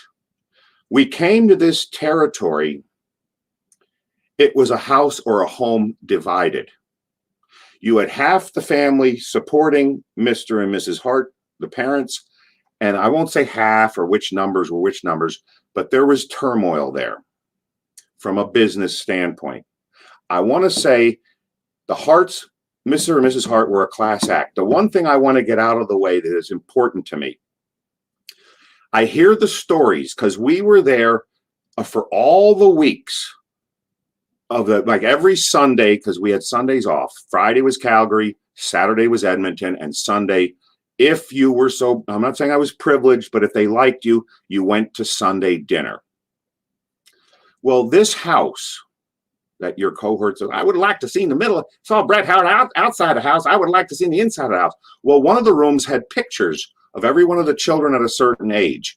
It was as big as they say. Everybody entered the back. There was two screen doors, one to the kitchen, one to the dining room. I was in the kitchen all the time with Stu, because later on, when I shattered the tibia, I spent 6 weeks on a walking crutch, which wasn't that walking early on. And while Becky went to jazzercise with Mrs. Hart, Georgia Hart, that's the mother of Teddy Hart, Allison, who lived in the guest house, former husband, mother of the two children from Ben Basarab, and Diana Hart, Davy Boy Smith's wife. Well, these would go to jazzercise in the morning. Well, I'm on crutches, so I can't wrestle. I'm kind of like, here, take the car. We're here. They go. And I sat there listening to Mr. Hart tell me stories. I was there for every bit of one or two of those Sunday dinners. They had industrial size mashed potato makers. I mean, you got 12 children and you're sometimes feeding 30, 40 people with extended tables through the house. And when I hear these stories about the spatula, where he's flipping pancakes, but he's taking cat droppings using the same spatula and moving them. I just want to say this. I'm not saying everybody that's out there that didn't see that, but I think they call it a stooge rib, which is nothing new to wrestling. You tell a story to a kid on the playground, and it's so false and goofy that to see if they repeat it. I'm not saying that they didn't see Stu playing around with cat droppings and a pancake, but I'll guarantee he never served that pancake. Maybe he never wanted you to come back to dinner. And I say this to validate my story and not to talk bad about anybody. They served prime rib at least once every 3 to 4 weeks on that Sunday dinner. And he wasn't there. He was there and left beforehand because the WWF sent some people there. Bill Kazmaier, Mark Scarpa, son of Jay Scarpa, aka Chief Jay Strongbow. Leave it, unlike Wahoo McDaniel, he goes ahead and is an Italian from New Jersey playing a Native American. Well, I never met Mark Scarpa, but I'll tell you what, anybody that says Stu and Helen had no class and that somebody's flipping, like I said, if they're flipping cat turds and pancakes, I never saw it. He was as clean comes. But if Mark Scarpa asked for ketchup, and he did for the prime rib, the daughters, the parents, and I'm not saying you can't if you want your raisin juice that's A1 on your steak, that's up to you and your class. But I'll tell you what, long after the guy left, this was a big chagrin to the Hart family that somebody asked for ketchup for prime rib. And you're going to tell me this family is scooping cat manure with a spatula for pancakes? I never saw it. He was clean as a whistle in the place. And if he ever did it that they saw, I'm not denying they saw it. Maybe he didn't want them back for dinner. Diana Hart actually explained that to me. There was a spatula that was just for cat droppings because obviously there was a lot of stray cats that he would take in. There was a separate spatula for that. And people would just tell the story like it was the same spatula. But because, he couldn't walk that well or bend that well because of all of his injuries, he would use a spatula for cat droppings. But it wasn't the same one that he cooked with. Can I tell you the best Owen Hart rib? Yes. Regarding that kitchen, because we're in location right now. Now, he was younger. He wasn't in the business yet. But Stu did the cooking, and he took pride in it. Well, apparently they were making 8, 10 chickens or turkeys for Thanksgiving that came out of the oven. And as you recall, we all came in through the back door, which is why I mentioned the 2 screen doors. One screen door entered the kitchen, and one screen door entered the dining room. Well, there was a connection behind the 2 screen doors. And as Mr. Hart was taking each of these finished chicken or turkey dinners out to put on a table, a young Owen Hart was taking the chickens, going out on the porch and wheeling them and putting them back onto the kitchen counter. So there's only 6 chickens, but it got to a while before Stu figured out that he's delivering chickens that he keeps having to deliver until he saw what a young Owen was doing. And he said, little bastard, he said, that little bastard, referring to Owen Hart. But that's how big it was, and the 2 kitchens were divided and stuff. But as far as Owen, can't say anything bad about him. He was doing backflips from what I understand, because he was the youngest of the bunch, a year younger than I. He was doing backflips off the arm of the sofa. He was giving the cats suplexes as a little kid. He took the business seriously. He wanted the business to succeed for his parents. He took the grappling game as a sport seriously. He was undevoted to Martha, his widow that went on to become a doctor and everything. It was all about her. And if anybody asks about the Hearts being big in Calgary, I remember driving through town and Owen and Martha's picture was on the back of a school, not a Lanta or SEPTA bus, but a public bus. And I mean, he was just a class act. Hannibal, the guy, went out of his way when we were on the road. When he was in town, he roomed with me on purpose. And, you know, after going through the wrestling school, being in the professional wrestling business, and then having to go down and be retrained, not retrained, but additional training. There's a difference with running the ropes and stuff with Nelson Royal, not Royale, and Ole Anderson. And then you get up there, and now it's like, damn, I still ain't in. I'm getting paid for something to be a wrestler. I still got to go to the ring in the morning. Well, the ring would be set up. You're there early. You're not wrestling that night. And Owen would insist on rooming with me so that we could go to the ring together. And he was protecting the kayfabe because a janitor or somebody working there would come out and see us playing around. And all of a sudden at the end, when Owen caught him, he would act like he was hurt by me. He goes, oh, that was too stiff. We're just practicing now. Oh, that's good. And then the janitor would look and say, oh, okay. I mean, he taught me the Texas clover leaf that you saw eventually Dean Malenko doing with Boston Crab, but with the figure 4 thing on the legs. A lot of stuff. It was wonderful that he went out of his way like that. And he was on the side of protecting and helping his father's business. He was a bigger picture, bigger game plan. He was no party animal. If they gave you free beer at Red Deer on the way home from Edmonton, he'd take that 6-pack. He goes, this is for me and Martha looking out our patio on a Sunday afternoon. A true family man, I guess because he was the youngest, because Diana was my age. He was a year behind. They were the 11th and 12th child, and just was just a class act all the way around. Now, I know we got into Calgary. There's a lot of stories here because the fight in the dressing room was this big to the whole story. Because I never initiated a fight in my life. I could handle myself and all that. I was one of the youngest bouncers at Castle Gardens here, where to get the job, you had to take the shirt off somebody else. The head of security liked me. Nobody could take the shirt off. I never was a puncher, but I was a grappler, because you never know who can get knocked out, who can't get knocked out. But you take them off their feet, you knock them off their wind, you manhandle them, and everything's fine. Okay. So again, besides Paul Noy, PNU, we handle ourselves. We get up there.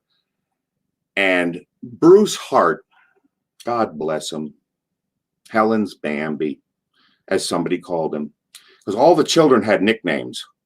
And I'm not going to, I mean, Owen was Oj, like Owen, or really like before OJ shit broke out, but he was Oj, the juice, Oj. I'm not going to get into the rest of the nicknames, but Bruce was Bambi because Helen, Mrs. Hart, got in a car accident when she was in family way with him. That's pregnant by today's standards. My dad would say in family way. They were in Montana, which is why they had the dual citizenship, and then she did it for all the children. She said, oh, this isn't the face I was born with, dear. That she had plastic surgery for this whole thing and what have you. Okay, we get there, and when I say that the people that ran the show not just wrote the checks. Anybody can dispute this later, but the facts remain. It was Stu and Helen that ran the show. I think in some ways, this is just my perception, they somehow felt sorry for Bruce. That they put him in this position to where he was, I mean, booker, finisher, who was really doing what? I can say this. Bruce Hart had no idea that Jonathan Holliday and Jeff Beltzner were going to even show up at this thing. There's only 14, 16 people on the full-time roster, and we get thrust into the situation. Stu picks us up at the airport, and all of a sudden he tells, hey, you got two people here. Hey, you got a couple guys that got to work in. Bruce had no idea.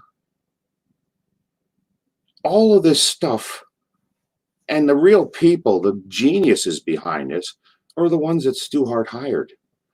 Gamma Singh, the great Gamma, Champagne Jerry Morrow, Mr. Hito, Steve DeSalvo, Kerry Brown. There are wrestlers that were journeymen that were around the world that knew this business and could take and carry people to matches. And Kerry Brown coming to mind on that. If I leave anybody out, I'm sorry. Biff Wellington was real good up there. Benoit was up there at the time, but he wasn't carrying anybody. I mean, he was in Japan when I got there. I'm like, what this big hype on Chris Benoit? Who is this? Well, we come in and because he didn't know what was happening. So I get thrown on the road first. And I forget where it went, if it would happen before or after Drumheller. Here's the plug for your book, Bruce. It's chapter 12. I saw it 9 years ago. Because again, I don't check Wikipedia. I don't look at Google myself. It's not for me. I don't like the attention. And I'm looking at this, and you could see, because Amazon Press, they show you so much of the book. Well, chapter 12 of the Drumheller entitled The Drumheller Dinosaur. It's in Bruce's book. There's your plug, Bruce. Well, in the book, from what excerpts I could see, it's Jeffrey Beltzner, Jeffrey Beltzner, Jeffrey Beltzner. Never mentions once that he gave me the name Brick Bronsky. Now come back to the story as we're sitting there. After the one match, because everything was fine at first on the road. My first match was against Bad News Alan Coage. And we were working out the match. And my one ear was clogged. So we're talking there, and I never met either of these people before. Didn't really know who they were. And because, again, out of the country, you don't know everything in the magazines. And Bad News Alan's standing there, and they're going over stuff. He goes, can you hear me? Will you be able to hear me? I says, yes, I am colorblind. My right ear is clogged. I'm colorblind, but my left ear is open. Well, when I realized what I said, colorblind, I remember Alan Coage just looking at Bruce like, what's wrong with this guy? I didn't mean anything by it. I'm not like a deer, but I'm red and green colorblind. Knock on good wood, I don't need glasses yet. Well, we go out, I win by a DQ. Now, I'm a clean freak, and to have any light as anything, but I get his two middle fingers, dirty fingers, not washed, and they're in my mouth, doing the whole thing. It's safe, but I'm like, oh my God, I got this dirty man's fingers in my thing. Okay, everything's fine. We go then to this place because the family, I guess, hosted the Hart wrestlers when they came in. Bruce and I are sitting on the fireplace. I give him the Dream Weaver story, and he goes, no, we got to bill you from Pittsburgh. I says, well, Bethlehem is where I was born. That's a steel town. Nobody's heard of Bethlehem, Pittsburgh, Brick Bronsky. And I like alliteration. He didn't know I knew about alliteration. Brick Bronsky, Brick, BB King, Brick Bronsky. Yeah, we'll go with that. Everything was fine at that point. It was the next trip, the Drumheller Dinosaur.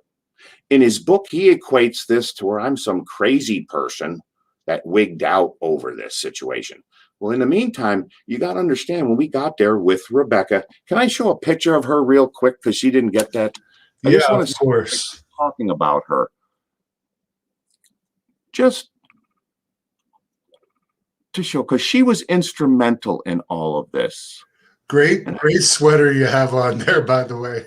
Yeah, it's one of those Christmas sweaters. I don't know who gave it to me, but yeah. It hid my size. I didn't like showing off, except it was in 10th grade at the Ag Hall, seeing if my physique would show up on camera on Saturday. But the point is, we get there, and where was I in the story, Hannibal, here? Oh, Bruce. We get into the van, and apparently this is some rib that Jake the Snake Roberts comes up with. And he had us drive out of the way. Now, this is 8 months apart. This didn't trigger some crazy man's fight in the dressing room. It's 8 months apart. We go up there, and it's a big buildup. Somebody's driving. He's in the front, and I'm in the second seat of the babyface van. They're going up here, and Bruce is building up the story. And he says, yeah, you got this big monument up here. You know how the little guy talks with a deep voice, over the phone it works. We are, well, here, what we're going to do, we'll go up here and I'll take all the new guys up and they want to introduce them. Got a monument up there. It's dedicated. It's life-size. It's for Stu. We go out of our way because we're heading west. And now he has us going north to Drumheller. This is not the shortest route to get to Saskatoon. It's a big buildup. And understand, because of Becky, while I'm away, she's going to jazzercise in the morning, getting to know the family, the Harts, Mrs. Hart, their darling. The backdrop, real quick story, we're at the staircase to BJ's gym. That's daughter George's husband, BJ's gym, parents to Teddy Hart. We're at the thing. It's a great story. I liked it. I've been there. I trained in Calgary too, so I knew it. Great gym. And I'm standing on the steps. So Mrs. Hart is above us. The first visit, because it was a holiday when we first got into town, and she says, if you guys aren't, with that New York accent, she goes, if you guys aren't busy, you could come over to our house for Sunday dinner. And then I was an actor before an actor. I humbly hung my head and I said, I looked at her, thank you, Mrs. Hart, because we have nowhere else to go. And she smiled. She got the joke. She pinched my cheek and she goes, oh, dear, look at the poor little street urchin. She got the joke. I'm doing it. Can we have more, please? And she says, literally, oh, look at the poor little street urchin. That's what started it. So now we get to know the Harts. There's no injury on the leg yet, and we're going up to Drumheller. Bruce builds this whole thing up that there's a monument in Drumheller. Well, the damn town, I guess there's a lot of dinosaurs that were up in Alberta years ago. We get to the town square, and there's a life-size statue of a Tyrannosaurus Rex dinosaur. So I was lead into this big Canadian royalty, certainly now wrestling royalty. There's a monument in Drumheller. I get up there, it's broad daylight. And I'm looking at this and I'm looking for something. He goes, well, what do you think? And I'm leaning forward in the seat. He turns around and he goes, oh, there's my dad's. Don't you think it's funny? I looked, I go, Bruce. That's my dad channel in me here. He goes, Bruce, that's not, no, don't you think it's funny? I go, it's not funny. Bruce is my dad. Bruce, that's your father. And he looked at me and he didn't know what to say. I found it not funny. I found it an insult. I've heard tell, but it's gossip to say that I don't think he and his dad got along. I'm kind of sure of that. Becky, I talked to her recently, says, I think he hates, I thought he hated his father. Well, that didn't set the tone well, but that's not reason for me to break out goofy in the locker room. It happened 8 months before, but I was just being truthful. It wasn't funny, and he's making fun of his father. And he didn't apparently like that. Now that set the tone, because apparently he thought he was in control. Bruce, that is. When I knew all along, he ain't signing the paychecks. This stuff here, he didn't even know we were coming into town. To illustrate or validate my facts here, the beautiful Allison, I didn't mention it on our interview, Allison Hart, what a doll, had 2 children. I forget both their names, 2 girls, I believe. She lived in the guest house behind the house. She was married to Ben Basarab, or at least he was the father of the 2 children. To illustrate where I knew then that Bruce, they may give him like a token like to think he's in control, but they went out of their way to pick him up. Ben Basarab, met him once for a couple days. He went on the road with us on a road trip. Great worker from what I could see, built like the Dynamite Kid or Chris Benoit, good look to him and everything. But there was a falling out with the family. And when Bruce did this and put him on the road with us, I didn't say anything. This is early on. I didn't say anything, but word got back to Stu and Helen, the father and mother-in-law, of what Bruce did. It was like that Bruce Hart could not take Ben Basarab on the road anymore. What the heat was between Basarab and the Harts as their son-in-law, I don't know. That's none of my business. All I know is Mr. and Mrs. Hart overrode whatever was done that week with them trying to bring Ben Basarab back. So like I said, it was Great Gamma, Mr. Hito, Champagne Jerry Morrow, and those people there, Steve DeSalvo, and of course, Kerry Brown, Mr. Hito, Kerry Brown, Steve DeSalvo. Shinya Hashimoto was Hashif Khan. Not saying I learned much with him, but I wrestled him a lot up there before he went on to IWGP, how many time champion. And God bless him. He may rest in peace. I'm just lucky to be alive. And so here we go along the road. Now, leading up to what you're looking for here, and this has to be told from my standpoint. I knew what was going on because they put me in a 6-man tag on TV. It was Mr. Hito and Biff Wellington. I mean, we did the job, and it was against Bad News Allen, Steve DeSalvo, and maybe Champagne Jerry Morrow. I'm not sure. But the comeback, because they were teasing a breakup between the others, and I got over big, just coming in, slamming everybody on a hot tag and whatever. Well, when I got on the road, the people were just, after that's on TV, people were going crazy. I'm still green, but they just saw this on TV and went crazy. Well, at that point, I don't know what their thinking was to just, like, not just sugarcoat it like they did with Pillman, because again, what Ross Hart said, I can't agree with. Pillman deserved every push he got. He was talented. He's one of the best people on the promos and stuff. When I got there, I'm like, I never resented his push, as they call it. Now, granted, Bruce rode along the coattails because he, like Ross, should have stepped out. You know, just the size factor just didn't work. It didn't work. I will say this. Bruce came to me one time and he said, you know, the muscles are just a gimmick. He has the hair, bleaching the hair. He always wears a hat, has that mustache that doesn't match his hair. But he did do one time, he pushed up his head, his forehead. He had a head of hair. He wasn't bald. But his forehead, just illustrating about a gimmick, anecdotal analogy again, with regards to, I mean, the crisscross looked like fencing. I mean, only Devon Dudley, Abdullah the Butcher, and Dusty Rhodes, to the point where it damaged his eye, where he couldn't hold his eye up. I've never seen such railroad tracks on a thing. He's just all a gimmick. Muscles, bleached hair, or whatever. There were times, I'm just saying, like Autistic Savant, there were times like my Christopher Walken, there was Frank and Bob are going to take this hard. But there was times that he had that decent things to say. And then there was just this behind the scenes, like a Dr. Jekyll, Mr. Hyde.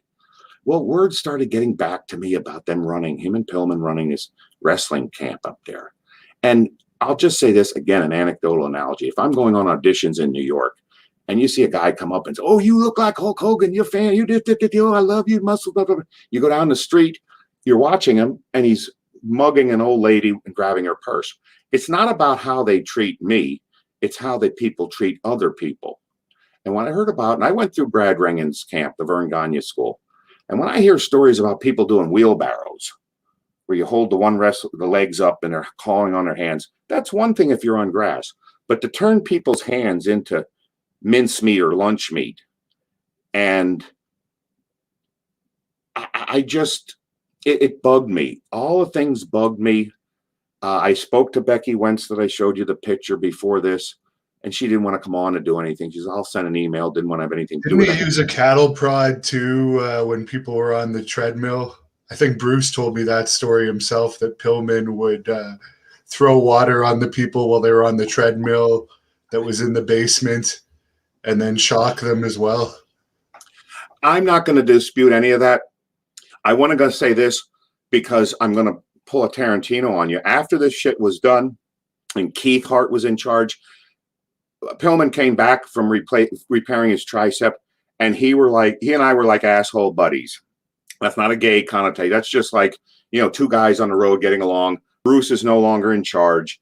And before I left the territory, he came back. You go into the mini market when they're getting gas. Some wrestlers go in, some don't. He goes, do you want anything? No, I'll walk in with you. We became friends after this whole thing. But when I told Rebecca this, I says, I want to not talk negative about it because we became friends after that, at least to make amends, not where you just ignore each other. And she says, well, I didn't know that. I'm just saying he was a cocky jerk. Now, again, that's hearsay, but that's what she said. And he was. But the point is, I didn't begrudge his push. He did not just coming from the NFL. He picked it up quick. He was great on promos, and he could move in the ring. It's not it. He had a look to him and anything. That wasn't it. It was the personality behind the scenes. And what's interesting of note right now, to jump ahead, is I mentioned Allison, class act. She had a picture of Robert De Niro's it was called a one sheet, but it's a raging bull was in her kitchen. So she was a bit of an aficionado of film, so to speak. I mean, who knows even what the hell raging bull is? Class act to Allison. At times when I was with Becky, I'm like, boy, if I wasn't here, I'd be looking at Al. No offense to anybody, but oh God, Allison was wonderful. I mean, Diana was married and all that. But the point is, Wayne Hart, I wanted to say, the referee, the other brother. I mean, I was familiar growing up watching Tommy Young, but shout out to Wayne Hart. I believe he's still going. He was a good friend up there. We'd go to A&W. He took me back to his apartment. He owned a double duplex with the Dynamite Kid, where he was the manager because he was always in Calgary and lived in one of them. But he was showing me the difference between sushi and sashimi, and he's cooking raw fish in a microwave. Could do a Rubik's Cube behind his back, and we played games and stuff together. But I learned so much from him as a referee that literally we'd go to the ring, to the curtain, and he would say, "Now you have to see anything. Just listen." Gave new respect to Larry Zbyszko, not taking 20 minutes to take his shirt off. And he said, "No, it's all what the old applause meter was." He goes, "This is what's there." But in the ring, he warned me early on. He says, "Brick, I'm telling you right now, if you don't kick out when you're supposed to at 2, I'm not going to look stupid as a referee. I'm going to count you out. I'm going to count 3 and you'll be pinned." He told me, because the camera's usually on one side back then, he'd do a horseshoe. He goes, "You never get between the camera and the action. You circle around the horseshoe of the ring." And the other he said was, if I'm involved in an angle, and the classic thing, if they go to pick you up for a body slam and the legs are supposed to run into the head of the referee, he goes, "Don't think I'm just going to take a bump." He goes, "I grab, like I'm acting like I'm stopping it. I'll pull the legs into me to make it look real." I never learned as much. I mean, best referee other than Tommy Young. I like the way he bounced all over the place, but Wayne Hart was on top of the game. Now it segues into the Wayne Hart story. We're on the road at some point. Wayne goes into Bruce Hart's coat. I can still picture it. It was one of those lumberjack things that had little pockets everywhere. I don't know what Wayne was looking for. It could have been a lighter for all I know. Wink, wink. He goes into the pocket. He pulls out a piece of paper, easily handwritten, delineated, on the upcoming results of a match on a day before the card even took place, along with critiques of the matches and the so-called star rating. Well, it turns out I knew about Meltzer's newsletter. I had it beforehand. But once you went on the road, they kind of kayfabed me until I got in with Diana, who's now giving me Meltzer's newsletter. And I'm reading reviews. -4.5 stars. Worst match in Calgary history. Worst match in the history of professional wrestling. Well, here it is. Wayne, not me, looks in, pulls out this thing. This is the little piece of paper that's going to Dave Meltzer's Wrestling Observer newsletter. Here's your plug, your pat on the back before you get the punch in the stomach. How's that for an old line? And we're talking figuratively, not literally. And we're looking at all this and the results of it.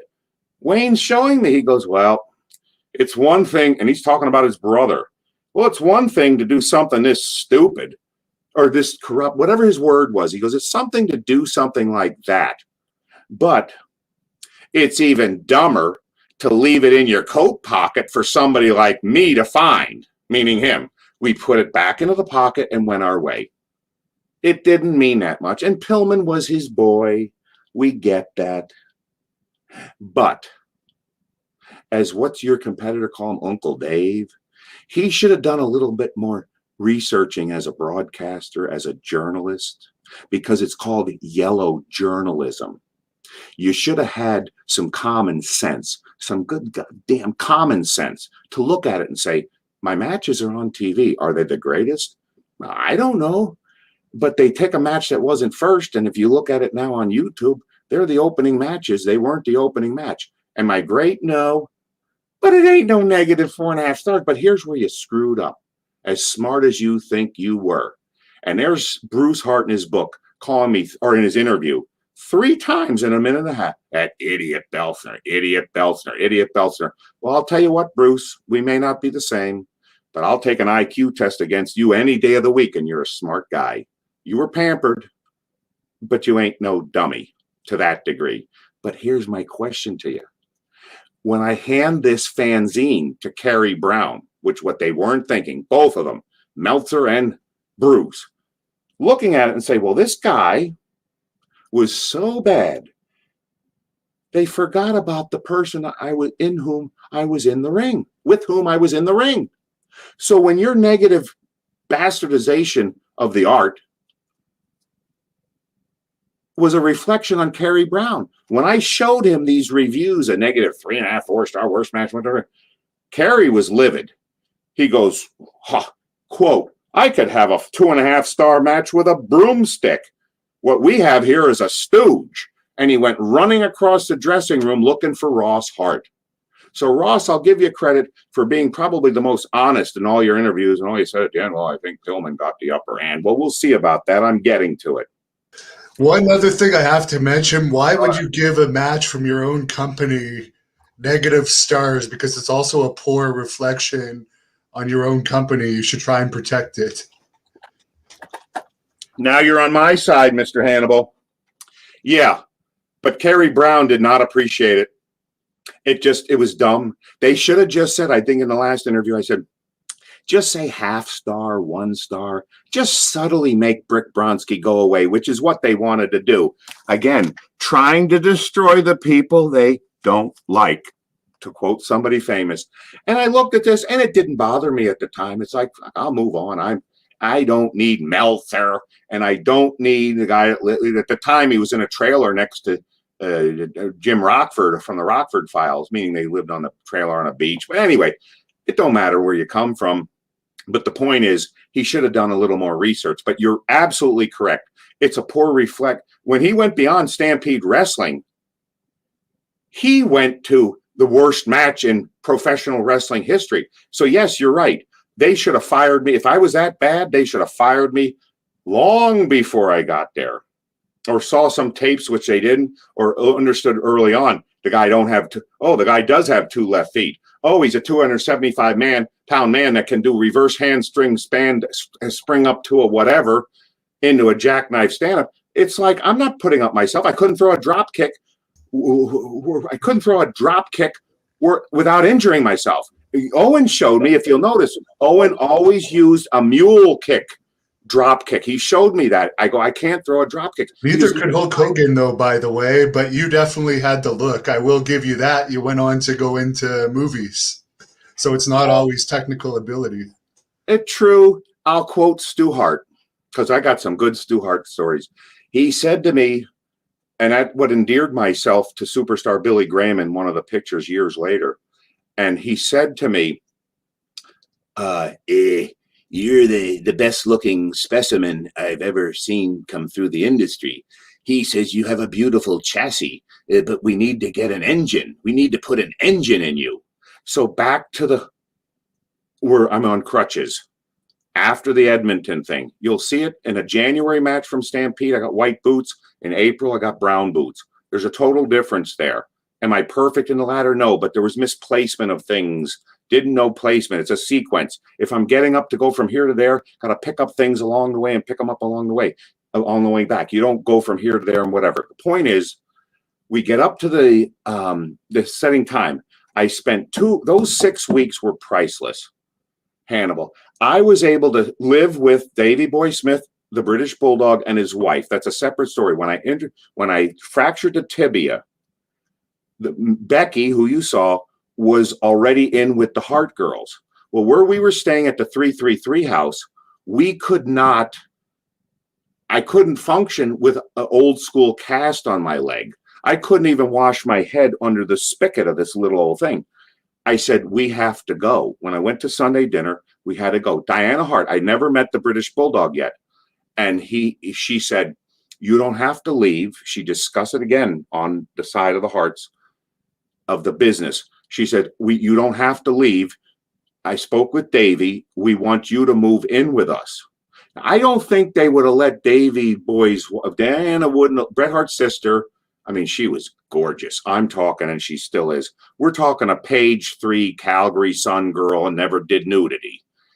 Just a classy, beautiful, beautiful statuesque woman. You know that Bryan Adams, your fellow countryman, was enamored with her, wanted to marry her. There's a song on one of his albums that is about Diana. Well, we move into the house. I remember they had a bidet in the main bathroom, which I could wash in a tub, and the bidet wasn't used. It was the children's toys in it. Well, anyway, when we get there, Harry Smith Jr., that you know, is Harry. I don't know what he goes by now. It's Harry Smith. It's Davey Boy Smith Jr., but it's Harry Smith. Anyway, he was in diapers. I'm sitting on a couch with a crutch, on crutches, and all he wanted to do is free, free, free. Channel 3, you had to have on, because that was the dial to watch tapes, wrestling tapes. I never was a tape trader. I was a fan. I'm sitting there, Hannibal, watching Satoru Sayama, the original Tiger Mask, and Dynamite Kid Tom Billington from Madison Square Garden, and which wasn't televised. I see that tape. And then I'm watching, not the same match, the same matchup from Japan. Oh my God, it was 3 times more complicated than from Madison Square Garden. And Davey Boy told me all the wrestlers came around and watched through the curtain in Madison Square Garden to see this match. Dynamite Kid and Satoru Sayama. We're paused on this end. Can you still hear me, Hannibal? I can hear you, but I'll try taking you out and putting you back. That might... You're still frozen. Maybe... Not a good look on me either. I'm just saying. Yeah, you got a great sense of humor, my friend, and I still respect you getting in the ring with Abdullah the Butcher, the mother. And I'll tell you, go ahead. Is there any way you could log out and log back on? He's not in. Dale! Oh, I don't know how to run this shit. I'm greener than a green. I'm greener than a green pepper tree, to quote a local yokel. We may have to eventually do a part 2 on this because your answers are so detailed. And Mr. Schneck, we got froze here, and Hannibal's asking if we can log out and log back in. I know. I'm watching you on television, and it's getting really bad. Okay, so here's what happened. They got a bad look here, and it doesn't. I do love this look. I'm using this as the screenshot for the video. It's in one of the movies, I'll assure you. Okay. So, hold on. We're on this, Hannibal. Oh, your daughter finds this funny too. She's watching. Yeah, I'll bet she does. I'm not sure. I guess I can. You want me to log out totally? I don't know what you're asking. What are you saying, Hannibal? I would say just log them out and then click that same link again. That'll refresh it. All right, I'll try that.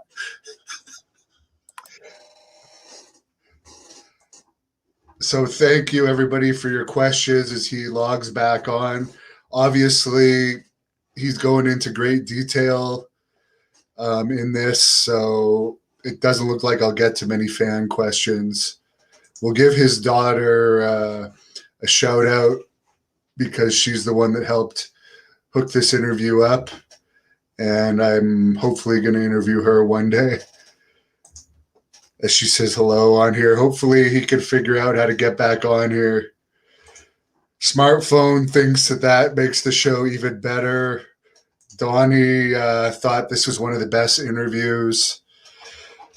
I'm glad you guys enjoy it. Hopefully he can get this story out about the Pillman incident because it's been taking a while to get to it. But I know he wants to set the record straight on that because we only ever get the Pillman side of that whole fight situation. So hopefully he can get back on here and finish it. Oh, here he is. There you are. There I you appreciate your patience, Hannibal. You know, the younger generation with their attention deficit disorder and immediate satisfaction. Nobody wants to wait for anything more. It's why MTV 3-minute movies, and now we can't talk too long about anything. I think it's actually the ghost of Brian Pillman. He doesn't want your side coming out. Hey. So he managed to freeze this just as you were about to tell the story. Let me tell you, Hannibal, I have avoided talking about this anywhere publicly. If a schoolmate of mine I run into 3 years ago when my only sibling died, my parents are gone, my brother's gone, and he came to me, he goes, you know, you're in the top 5, you're in the top 25 real fights in the dressing room. I go, what? I looked this up. I told him the whole story that I'm about to tell you. But the number one story is Bruiser Brody, who was murdered in Puerto Rico. I don't know the particulars. I got to meet him with Abdullah the Butcher in Hanover. And I would never gone to Puerto Rico, maybe before, but not after. But all I'm saying is this whole, it's crazy of all of this. So when you get in the ring with Abdullah the Butcher, that's one thing. The one thing I can tell you before we move on is everybody called him, and you know him better than I did. Everybody called him Abby. Well, in the shower with Abdullah the Butcher and Bruiser Brody, and they were commenting to me, hey, what do you think? He called him Butch. Bruiser Brody called Abdullah the Butcher Butch, not Abby. So back to Stu Hart. Brian Pillman, where did we leave off? You went on the little tirade about Bruce giving the Wrestling Observer match reviews before the matches happened, and I think it was around that time where you froze. Okay, well, what I can say, and I'll repeat it, which is maybe why the ghost of Brian Pillman stopped. I knew Meltzer was into Pillman. He was before Pillman ever met me. I knew the newsletter before I got up there. The moral of the story is we were both pawns in this system. I told you that we came to a house divided, a home divided. The girlfriends called. Yeah, I thought he was a cocky jerk. I says, well, she didn't even know he died. I let this rest, is my point. I didn't want to drag up these things. The guy can't defend himself on anything. And it was all in the past. So when we got there, I didn't disrespect anybody. I just was a 22, now 23-year-old kid. Shoot, the British Bulldog and Diana Hart took me for my 24th birthday in 1988. I went on crutches to the Winter Olympics were up there. Now we're living into the same house with him, which drew things closer. Yes, we found the results for Meltzer's newsletter in the pocket. Wayne did. And it comes back and Wayne said, if you didn't catch it, well, it's one thing, my brother, to do this, he called it something which was crooked. You don't review matches, give reviews before the matches occur. But he did. And he goes, but it's even dumber to leave it in his coat pocket for somebody like me to find. Where you commented and said, well, he was known to do certain things, but they were trying to blackball me because back then you had a handful of smart fans or whatever they call them. And the rest of the people were really, it went back and forth with the industry. Ross Hart was the connection to Meltzer. Finkel was a WWE. Howard Finkel, may he rest in peace if he's still alive, was a connection to Meltzer. And Ross Hart and Finkel were friends, from what I understand. Okay, we find the stuff. We move on. I realize now that this guy doesn't like me, meaning Bruce. It's like, well, guy told my dad years ago, customer, I'm not running, or he said to the boss, I don't like your boss. He says, well, I'm not running any popularity contests. And the guy sent time out for my dad to go back and tell the customer he's not running any popularity contests. I wasn't cared about any of this because I was caring about the sport. I love this business. I grew up watching it. It wasn't like, how can I be a star on TV? I took it very seriously, and I took family very seriously. That's why when I say my parents are gone, my brother's gone, I'm the only one left. And he was 3 years younger, and he died 3 years ago. Massive heart attack, and he's in better shape than I was, or he was in better shape than I am. And I just couldn't see Bruce, just besmirching his father. Okay, we jump ahead. We find the stuff in the thing. Now we'll jump ahead to the story. I told you about Wayne Hart, one of the greatest referees, not just that I knew him, I learned from him, and you watch him in the ring. He knew what he was doing to make the sport look good. He wasn't going to make himself look bad, but he knew what he needed to do to keep it real. Okay, now here's what happens. As things progress, now we're back on track. I shatter my tibia. Diana Hart brings us into the home of the British Bulldog. Driving up the driveway. Oh, I just wanted a reasonable home, but Diana had to be on the lifestyles of the rich and famous. All the wrestlers wore the cowboy boots, and they drove these damn Ford Broncos. None of them knew about Fords. Always broke down, always needing a fix, whatever their acronym is. Well, I will say this, and a little side story. When Davy Boy Smith would sing along to a song, he had a clear British accent all the time. But when he sang along to an American song, George Michael or otherwise, he had no British accent. He loved when his mother came into town. In one of those pictures, Hannibal, the picture that a fan took with me and Stu Hart arm in arm in the dressing room, it's right next to the one with me and Steve Blackman. There's a little girl looking in and caught in the shot. That little girl's more important, as far as I'm concerned, than me with Stu Hart. That's the picture. But to the left of that picture, there's a little girl looking in. That little girl, that's Jeff Sibok. But that little girl next to the picture of Stu Hart, maybe you compose it that. Bottom line is, that's the younger sister and only sibling, may she rest in peace, of Davy Boy Smith, the British Bulldog.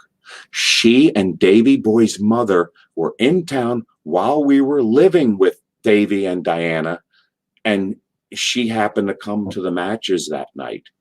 So 6 weeks there, I just want to say this. Now we're coming everything together with Calgary. I'm living with Davy Boy Smith. I'm watching with Harry Smith, Channel Free, Channel 3, the tapes. But I'm sitting with Stu Hart every morning for Jazzercise. I'm dropped off. The kitchen was it was picture perfect. Harry Smith, the little guy that's now the big wrestler, great worker. He's in there. He's a toddler. We're babysitting him because he's with his grandfather and me, and they're dropping off for the hour and a half for Jazzercise. Well, I remember two things of Harry. His dad would take a fork and mush up bananas, stale bananas. Not bad to eat. Just mush them up, feed them. And the kid ate them up. He goes, it's no different than it's all what they do, and it's all what they put in baby food. I'm like, you're right. Bananas in the banana jar is what he's feeding him. Well, the kid drops his drawers, and he's a toddler. He's masturbating and all. Stu says, he's checking out the equipment. Okay, now we move over. I learned a lot from that kid, that boy. I'm going to be sending him that clip, by the way. Please do. It's great. And if he disputes, I help potty train him. I never wiped his diaper, but I taught him. He was shitting on the steps, a la the dog that superstar Billy Graham gave him. So please, I have the utmost respect for him, but he helped me. Free. I said he had long blonde hair. He'd throw tantrums in the supermarket, his mother said, Bret Hart's sister. And all she'd say, he goes, well, when he throws a tantrum, all she'd say is, ain't he cute? I've used that with my own children years from now. Thank you, Diana. Okay, so I'm learning about the tapes, watching the tapes without ever being a tape trader. Had nothing better to do. It's not like he's taking away my programming. He's looking at it and got free, and we're watching all these tapes, not just Satoru Sayama and Tiger Mask. Okay, at the same time, in the morning, I'm sitting with Stu Hart. Beyond the banana mashing and the clean kitchen and everything, he's checking out the equipment. He's sitting there, he's talking to me. Learned a lot about wrestling. Didn't have to put in 5 years because he'd sit there and he goes, hey, you like to eat? Again, an anecdotal analogy before I use them. Hey, you like to eat, don't you, Jeff? Yeah, I do. He goes, well, when you go to the buffet, he goes, there's a lot of stuff there. You got the salad, you got the shrimp, you got the prime rib and everything else. If you waste your time on the salad and don't go right for the prime rib and the shrimp, you'll be left out. I'm like, yeah. He goes, don't wait for the heel to tell you something. Because he's watching the matches on TV. And he goes, don't wait for the heel to call something. Because otherwise, you'll end up at the salad bar or the buffet with nothing but salad and lettuce. He goes, get there early. Don't wait for him to call something. Just get there, get the shrimp, get the prime rib, just get everything that you need. Don't wait for the heel to call the match. The next story I give you, Hannibal, is priceless. I say that because Stu Hart would look down on us and smile because we talked a lot about things. I learned from Channel Free with Harry. I learned a lot. At the same time, 6 weeks on crutches as I did with Stu. And here's my story before we get into what happened. This is the end of Act 2. I spoke highly of Diana, Allison, Wayne. I'll get to Dean, but you don't know him yet. And everybody else. Okay, you know about the Drumheller dinosaur. Okay, we're sitting there, and Stu Hart tells me this story. Now, this is coming from him. Now, you know this business was based in Kearney. He goes on to tell me, because we're just sitting there, we're watching some damn programming in the morning from the States. I don't know if it's Oprah or Phil Donahue or if they were even on the air then. And it didn't matter because I'm talking to him with the mushed bananas and he's testing out the equipment. Well, we were standing. He had long blonde hair. His mother had him with hair. He had the mullet. Harry Smith had the mullet before anybody else, the boy. Anyway, he tells me this story about a female wrestler. I forget her name. If I remember the name, it's not worth it to besmirch her because I don't remember the name. It doesn't matter. Yes, she didn't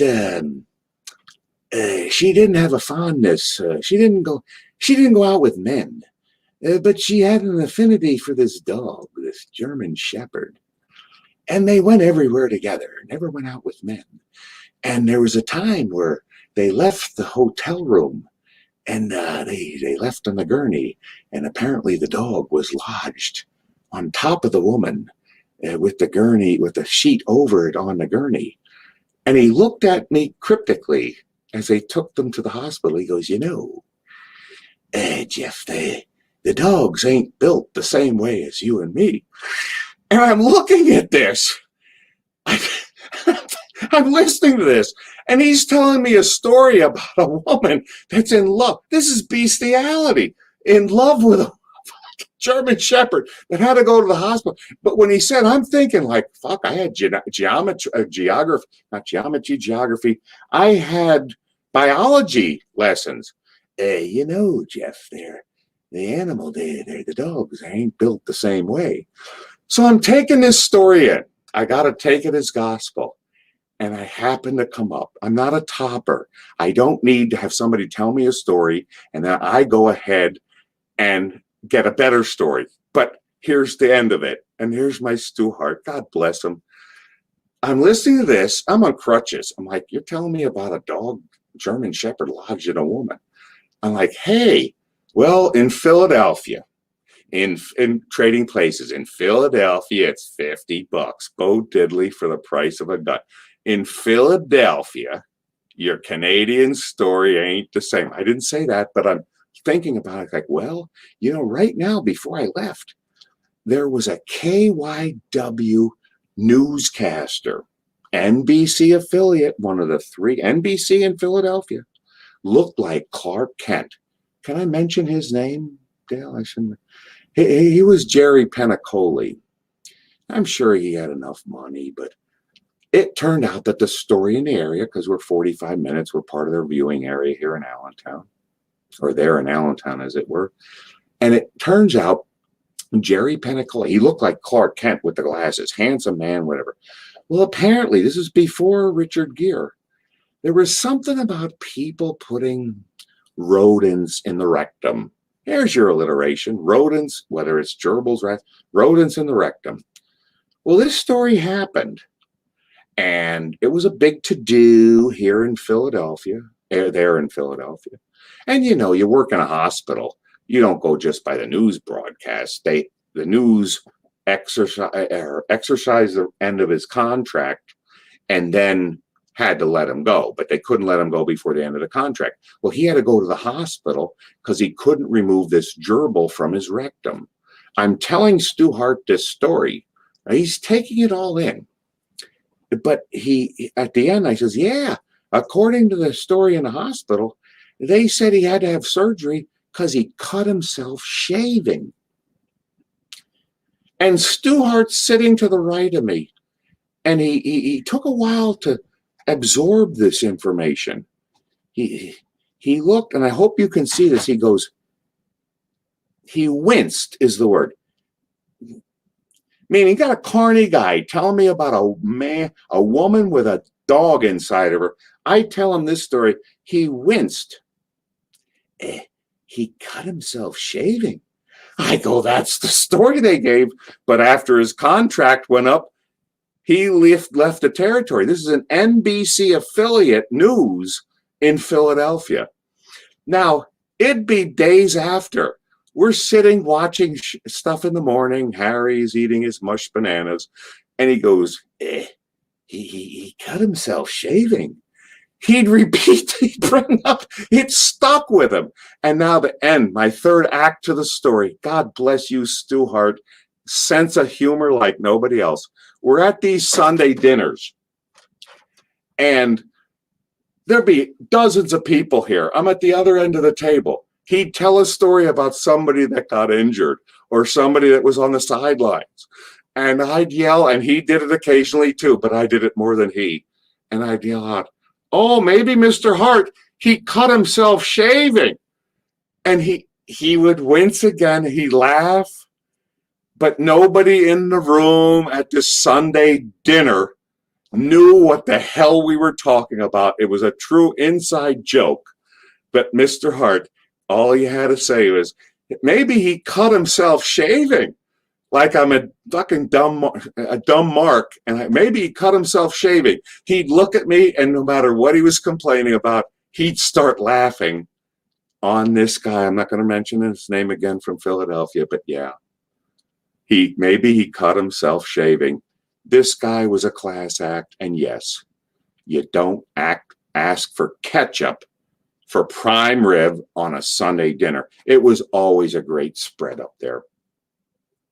So Diana Hart told you right, but part of that separate spatula was a stooge rib, meaning I swear I think he did that in front of people to make sure they never came back. Because I don't know how many times Mark Scarpa came back because he asked for ketchup for prime rib. They told me that story so much, and Diana Hart, ew. They never said it to him. No offense to him, but it was like, ooh. It didn't rub the right way. You're talking about the same bunch of Bret Hart when he was there looking at my girlfriend Becky's Reeboks or Asics, whatever the white sneaker was back then. And he's going, that's the kind of sneaker I like a girl on. Not saying he was hitting on her, but a class act. By the way, Julie and the Dynamite Kid's wife would often be there with Jaden Dallas, Bruce, Brett's children, and Bronwyn, and I forget the other name was younger. The two, the Michelle and Brett's wives were often there at the Sunday dinners with their children. I just want to say that too. And that was to lead into how this whole Pillman thing started. You were just showing that you were actually on good terms with most of the Hearts, other than, I guess, Bruce. Okay, here's what happened. Bruce was the booker at that point, I believe, because Brett was already in WWE at that point, I believe. Now, it depends, Hannibal, on your definition of booker. Is that the finisher? Is it the guy that actually flew in the talent? Or is it the guy that actually put the marriages together? That's my question to you, and that's sincere. I'm not setting you up. I guess Booker would be the guy that puts the storylines and finishes together. Sometimes there's a different guy that does the finishes and storylines, but usually when I worked for Stampede, it would be Bruce doing both. Although Ross would do it on some towns that had a different storyline than the Calgary shows. I'll just say this, because I do know that the Hearts had, even if the irony here is that, and Becky said, that's gossip with what Becky said. But I mean, I never got up into the office where Mrs. Hart, their office, I was at the downstairs all the time. Becky was up there with Mrs. Hart in where they had the filing cabinets. This is before internet and the phone line and all the records of anything. The Harts ran, Mr. and Mrs. Hart ran the show. As far as Bruce, I mean, I really didn't know who I knew Brett, not by name, and the British Bulldogs, of course, and Bruce and Neidhart, Jim Neidhart. And I knew of the territory, but I never knew who Bruce or Ross was. And I do believe that, it's just common sense. You're looking at this. I told you about the gimmicks, the hair, the face. Bruce, see, Ross was smart enough to just step back. He wasn't big enough. Bruce rode on Pillman's coattails, became the tag champs, and the father couldn't do anything about it. Those kinds of things were worked out. But as far as bringing the people into the territory, and I'm not saying extolling my virtues, Bruce didn't know who the hell I was, and I didn't know who the hell he was. But Gamma Singh, I'll say him again, Mr. Hito, Bad News Allen, wonderful to work with. Champagne Jerry Morrow, I said Mr. Hito. Shinya Hashimoto, but he didn't teach me, and he was sent over as a young boy. But Steve DeSalvo knew what he was doing as a strongman. He could structure 3-act plays, if you will, do whatever he needed to do, and got over. They stuck me with him, and not saying stuck. Sorry, Steve, I spoke to him a year ago. Great guy, lives in Minnesota now. Stiff as shit. Stiff as heck. But he knew enough about the game. It's just he was too stiff for the business. It wasn't the days of the Bruiser and the Road Warriors, just as 10 years later. But Bruce was put in a position, he put himself in a position as however you labeled him. It's because the Mr. and Mrs. Hart looked out for him as the second child. He was Bruce's Bambi, or Helen's Bambi, according to the Dynamite Kid. I'm giving little foreshadowing to lead up to the story, but as I'm living this, I'm like, I had nothing against anybody. I was put in a position where, from Bruce's side, like, why are you going to my dad's dinner every Sunday? I was invited. I mean, I was put, and Pillman as well. We were pawns. I said this before. I don't know if you saw this part, Hannibal. We were pawns put in the middle of a chess game. Bruce, Davey Boy, had a thing against things. I know that the night of the fight in the dressing room, they never, because Diana told me, when they left Calgary, were in the WWF, even if they were not in town, or even if they were in town, they never came to a Stampede TV taping every Friday. I was the first time that brought them to the Calgary TV taping is because of this buildup to the fight with Pillman. And to backstory this, Davey Boy Smith, I'm living with him. I'm no longer on crutches. I've been going to the gym with him for a while I'm living there. When he's in town, little side story, I'll make this quick. Diana Hart, because we got along with everyone. Diana Hart said to me, oh, when Davey's on the road, his best friend's the Ultimate Warrior. But when you're home, you're his best friend. Which I can validate by saying that when he was in town, we'd drive. I'm on crutches. We're going to BJ's gym working out. So before you ask, because I've done enough research, I worked out with the British Bulldogs often. He had the second or third largest bench press, which was over 500. Dino Bravo, and I believe the Barbarian, not Nord, the other one, had bigger bench presses.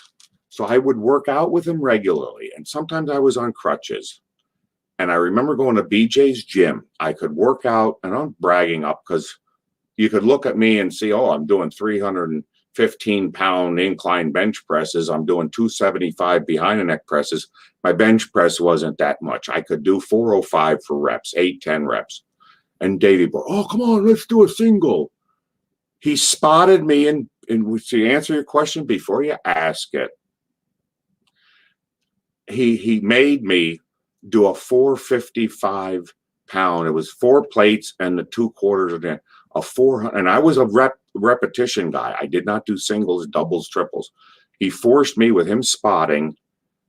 I did a 455-pound single. It was so slow it might have well have had a pause at the bottom. Okay, done with that. I can get back to you on a squat and deadlift. I've done some research about you. The point is, we're up there working out with Davey Boy. I got to know him, got to do things. That's how I knew he could sing in English, but he spoke in British. We go out at the same time. Dynamite Kid lived a couple miles down the road, not in as nice of a house, but he had a barn with a ring in it. Back to the story about I'm in the business now. Do I have to go to Ole and Anderson and what's his name, Nelson Royal? Do I really have to go to the ring every morning with Owen Hart? Dynamite Kid says, because I know it's because I'm living with his cousin. Come out!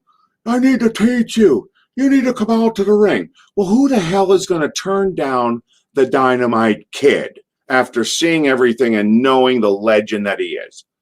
Okay, I head out there. This is no camp. It's just the two of us. He had a ring in the barn set up for rain purposes. I get out there. It's just the two of us. I'm like, who the hell else is here? I think it was competition with his cousin, that I was living with his cousin. Okay, we get out there. I'll never forget. He just took a shower, puts fresh clothing on.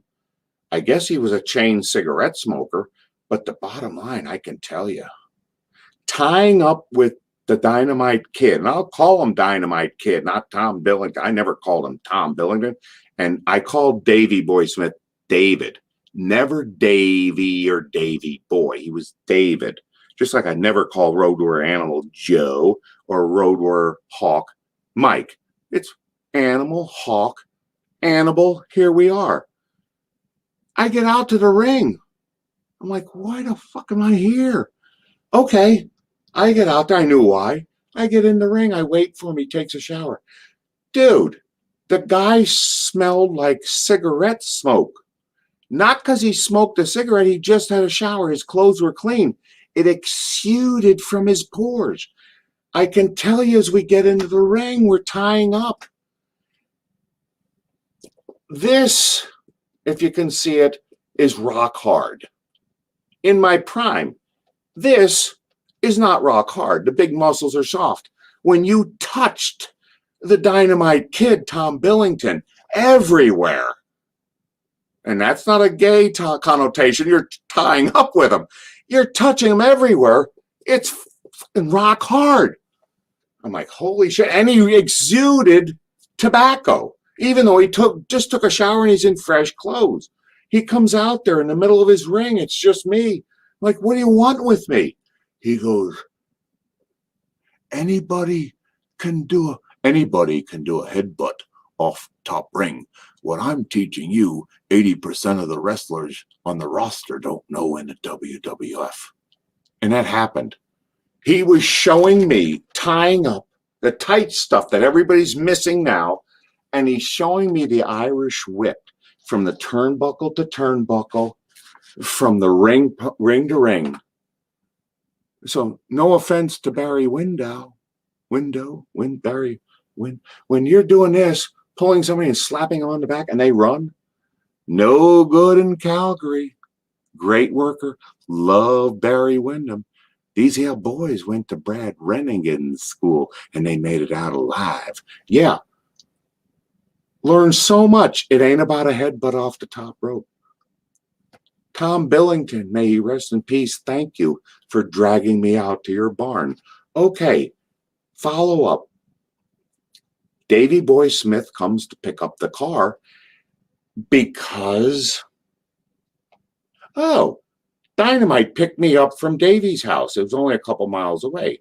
Davey takes the car that Stu Hart loaned us, comes and picks me up. As we're leaving, a great session, everything fine. And all of a sudden, Dave and I are leaving, and there's British Tom Billington is shooting, I don't know, a BB gun, shotgun. He's shooting at Stu Hart's car as we're leaving the damn driveway. And I'm in the driver's seat. Davey's driving. I look over and I go, I thought I got along with the guy. I go, Davey. That time I might have called him Davey. Because he's only a couple miles down the road, picks me up to go back for dinner. I go, is he shooting at the car? He goes, yeah, I think he is. Now, I don't know if he's playing up the rib. I'm playing it along. You want to shoot at me? That's fine. You're shooting at you, just as you said, Hannibal, about the ribs on the damn reviews of the wrestling. If he's shooting at it ain't my car. It's Stu's car. It ain't me driving. It's Davey Boy. I go, I think he's shooting at the car. And Davey Boy goes, he is. He's shooting at the car. I said, is there any chance of him hitting the gas tank? He goes, I don't know, but we got to go. And away he went, because I'm thinking if the car blows up, it ain't going to be me. I'm young and dumb. If he's dumb enough to do it, and Davey Boy, you're only a year or two older than I am. That's a true story. So when they say about Dynamite, he didn't hit no gas tank. He was shooting bullets or fucking BB guns at Stu Hart's 1969 Chrysler New Yorker. We couldn't get one of the Cadillacs. We weren't that far advanced in the territory. That's my history with Dynamite Kid up until the fight. Why don't you ask me about Matilda, that damn dog? Should have been put down, should have been destroyed humanely. And then we'll move on. You'll get everything you want, Hannibal. You spend your time, you'll get everything you want. God bless you. I will never get in the ring with Abdul the Butcher. And when I tell you about when I met Dusty Rose, and all I do to mention the town Allentown, and he goes, yeah, I was there, Allentown, Pennsylvania. It was that show, not at the Ag Hall, NWA thing, Superstar Billy Graham with his the karate gimmick before he got big. And I said to Rhodes in the car, oh yeah, we're from Allentown. We were ruined from the beginning, Hannibal, because I said, we're from Allentown, Pennsylvania. Allentown, Pennsylvania. Oh my God. All I can remember is that match with Abdul the motherfucking Butcher. That's his line. It ain't me cursing. It's in Allentown. That with the that bill of the motherfucking butcher, and that hot tub with baby doll, and little Tully with baby doll in the. We were done before we got there. There's a callback joke to what they call that. So we're back to Calgary. You're going to get your story. Yeah, before I ask you about the dog, maybe we should find out exactly what happened with Pillman. Okay, here you go. There was heat up there on both sides.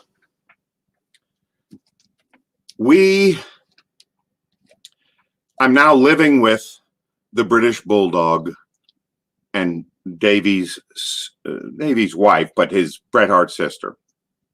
I mentioned Allison. Wayne in the middle. There's another brother I've yet to mention. Wayne, the referee, he didn't want to get in the middle. He was just comfortable with his paycheck. Buy the double duplex, do what you can and retire. Okay. Now, the Drumheller dinosaur we've covered. Everything keeps building. Wayne and I find this shit in his coat. I wouldn't be dumb enough to let people like you and me find it. We let it go. Okay. There's heat now. I can see the booking. It ain't just who's losing to who. It's spot shows. I was okay on TV. Nothing like that. We go ahead. We go to Western Canada. There was shit that went on. Bruce do you remember Carl Moffat, Jason the Terrible? Yes, very well. Good guy. I don't want to say anything because he's still around. He paid his dues. He was Carl Moffat, went to Puerto Rico, came back with the Jason the Terrible gimmick, and he would just take a beating and just kept coming up before Undertaker and Kane ever just leaned up from a bump. Nice guy, but he was manipulated. He was manipulated just like Pillman was with Bruce. Well, Carl Moffat on the road, if you remember, he had a mask on plus the Jason the Terrible thing. Again, the blading. Bruce would have Carl blade. Now, to get blood through one mask and then another mask to still show was one thing. However, at the same time, Ed Whalen. Now we are talking about Ed Whalen. What a saint of a man. I'm just telling you right now, I don't care that he ran shows in the morning, children's programming. He controlled television. I knew that then. A simplistic guy, may he rest in peace. How do you want to say it?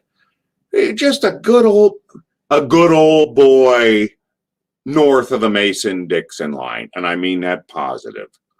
Just an excellent guy. I got to know when he'd do the interviews with me, I knew he liked me. He liked baby faces, but he knew me. He just knew he wanted to do what was right. He'd been involved with the promotion since the 1950s or 40s or something. Okay, well, you get to know the guy. The other guy, Pete Davies, he was a big fan of Wayne Gretzky. Don't know enough about him, and that's why he's brought on. But Ed Whalen, wrestling fan, controlled the show as far as the programming and the whatever. Okay. Had good interviews with him. He liked me. Those promos were lame, but they were sincere from a baby face. I still get stumbled over. Fool me once, shame on me. Fool me twice, shame on you. Yeah, I got it right. Fumbled on the show, but he liked me. Okay, we jump ahead. Now we're on the road. Got all the things with the phony things to Meltzer's newsletter. And by the way, Dave Meltzer, talking to you directly, if I didn't say it before, how dumb could you be? You didn't have an editor then. As Hannibal said, you should have watched the TV shows. You should have watched the opponent's shows. All you had to do is watch the matches on TV. On TV. I saw it on TV. There are no 4.5 stars, 4.5 star matches, 2.5 star. There's no negative matches in Calgary wrestling. They said if you could make it there, inside the ring, outside the ring, you could make it anywhere. I've realized now it's the politics, but the in-ring product was a combination, a hybrid of lucha libre, Japan style, what they now call strong style. It was ahead of its time. There's no way any matches were 4.5, 2 stars. You should have been smarter.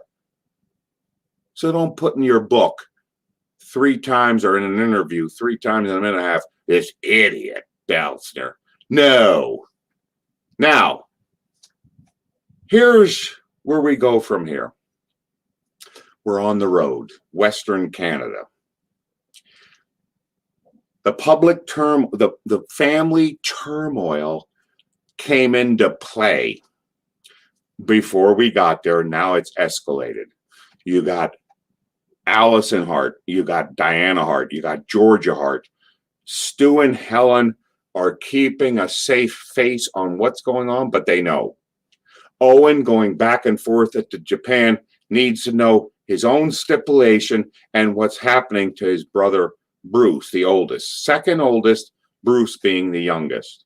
You got Keith, Wayne, Owen, and another one I'm ready to bring up in the middle. You see everything going on. Everything's happening. And I'm looking there and going, shit, I got here. I was 23 years old. I don't need to, here's the cockiness part. I don't need to get in bed with the editor, with the newspaper editing room or whatever they call it, to know the editor of the newspaper. Stu Hart ran a damn show. That's not arrogance, that's reality. Okay, I'm listening to all this. I know there's heat from the Drumheller thing. No, Bruce, that's your father. Okay, we jump ahead. We're Western Canada. This shit's happening.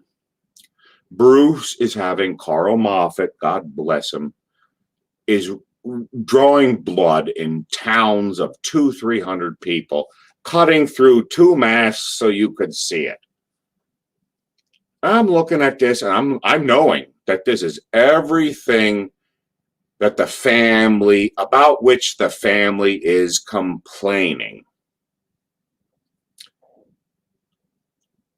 I'm still living with the British Bulldog and Diana Hart, Bret Hart's sister. I'm looking at this and going, how do I react to this? I'll just sit back and say nothing. We go on the road.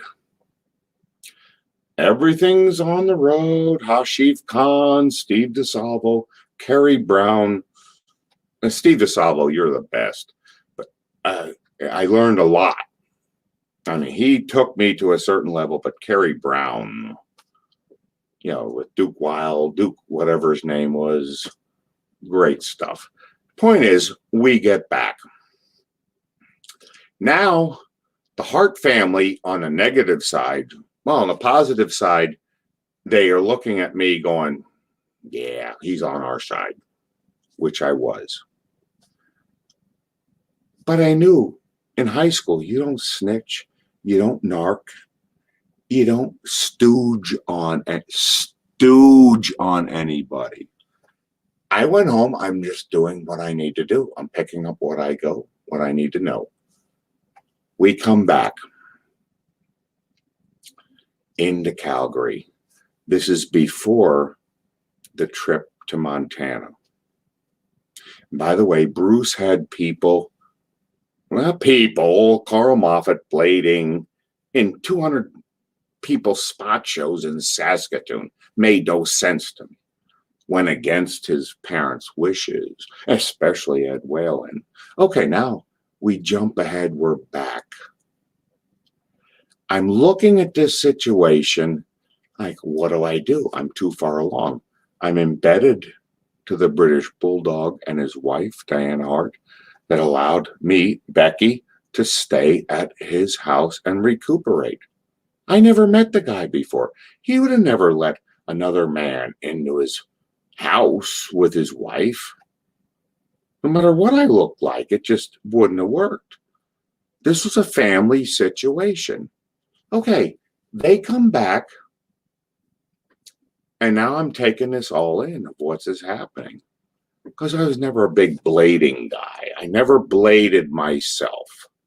I may look like crap, but I never bladed myself.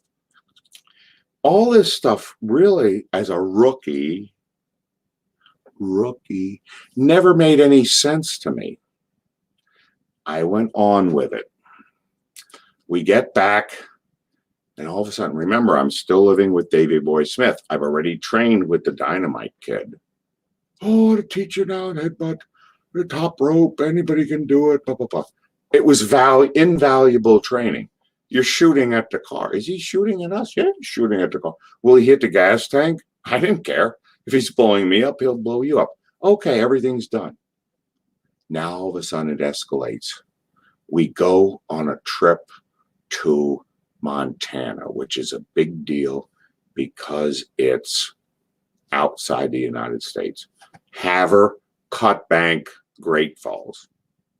I got Kerry Brown on every night. They're already pissed off. The other side, is pissed off. We go down on this road trip. It's 12 hours from Calgary, at least, to Great Falls, and then you go about the territory.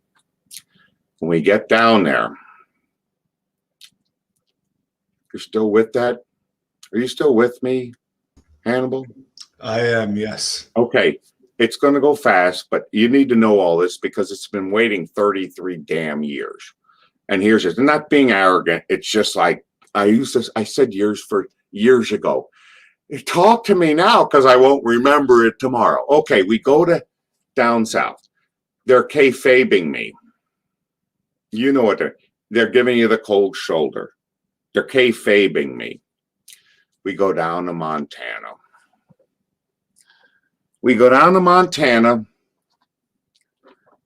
And Rebecca, you saw her picture earlier, gives me a call because she had a card, which she did in Minneapolis and did in Charlotte. Father had money. There's a calling card where you could call and then give a card so you don't have to pay the long distance rates.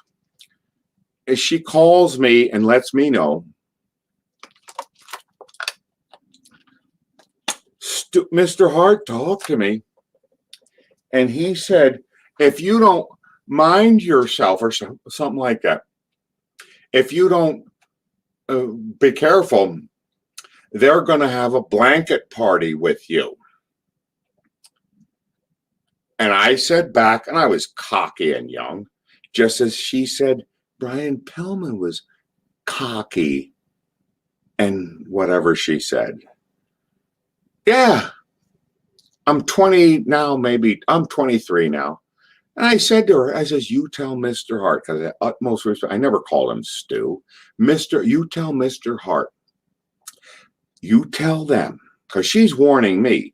She says, you tell them, or I said, you tell them that if they choose to have a blanket party with me, there's going to be at least 2, if not 3, name wrestlers that will have their throats pulled out.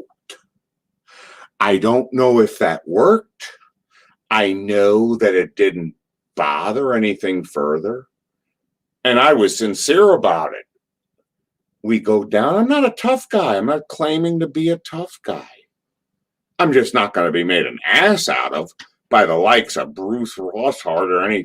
And here we go. We go down south. They're kayfabing me. Haver, Cut Bank, Great Falls.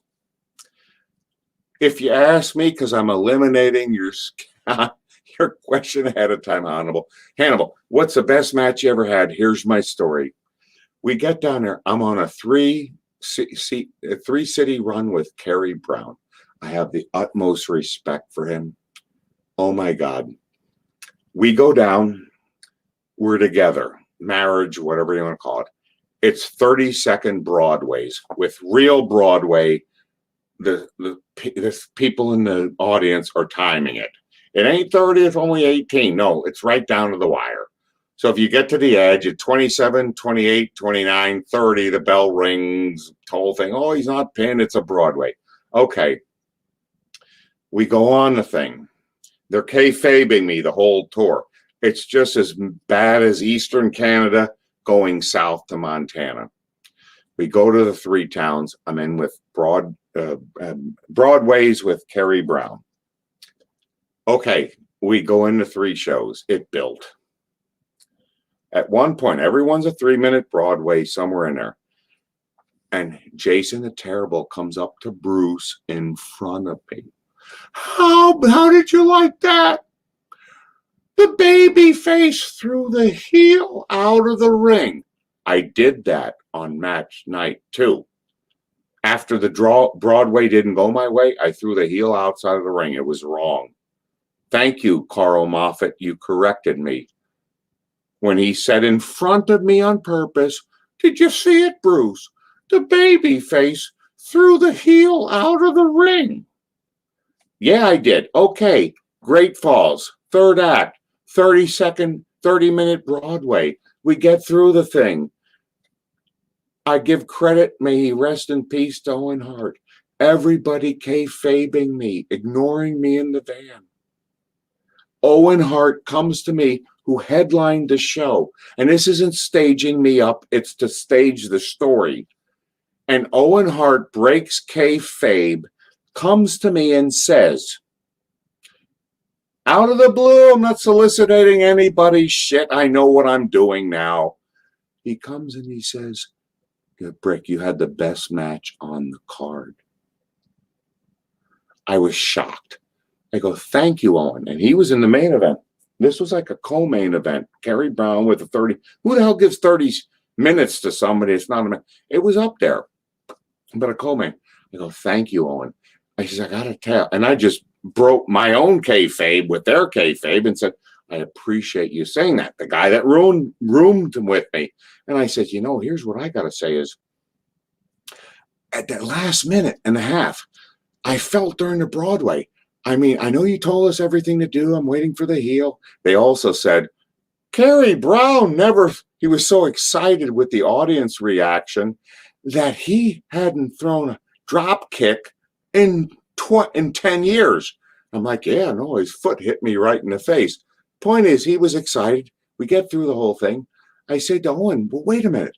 At the last minute and a half, we went to the come-along. I think there should have been another come-along. I was watching, listening to the audience's response. I think there should have been, in the last 90 seconds, could have been anything. I don't care. Some other choke-along, come-along. You guys know what come-alongs are. Boston Crab or something before this, before the, Ken Patera thing to the slam down. And Owen looks and he goes, now you got it, Brick. Don't wait for the heel to say something. You're right. It would have kept the escalation of the crowd response according to in the last minute and a half.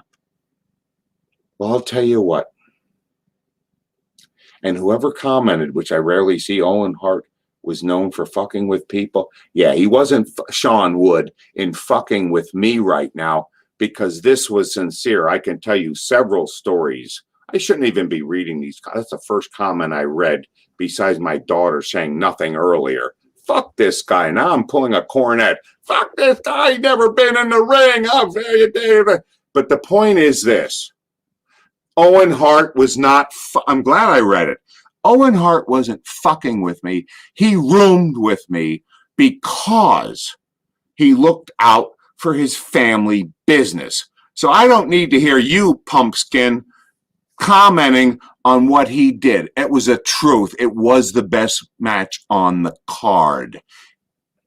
You asked Kerry Brown if he was still around. And yes, Owen Hart fucked with people. Some of the greatest stories I'll ever tell. And now I'm going to give one because this wasn't one of him fucking with me. And he didn't come up. And why would he say and belittle himself? You had the best match on the card when he was on the card. It was the damn best match on the card based on Wayne Hart's Calgary response of the audience meter, and Kerry Brown would say the same thing. That's all I'm going to say about that. However, Bruce Hart hasn't been fired yet, so I shouldn't even be watching this stuff under. But the fact is, thank you, Kerry Brown.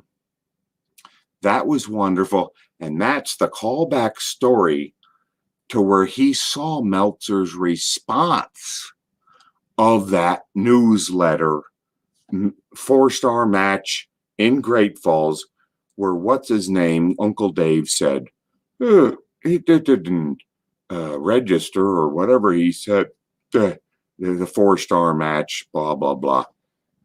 That thing happened. On my mother, father's, and brother's graves, Owen Hart said that. I would like your viewers, if anybody is there from Great Falls, you too, Meltzer, anybody's participation, and it was a pretty big show in Great Falls, if you could give personal response to that match, which was a 30-second Broadway, and Owen Hart came to me and said, that's the best match of the night. That's no rib, because that would be reflecting on him being on the show the same time. And guess what? Based on applause meter or anything, that was the best match on the card. Owen Hart didn't room with me to try to send false information to Meltzer's newsletter, which turned out, as I see now, yellow journalism.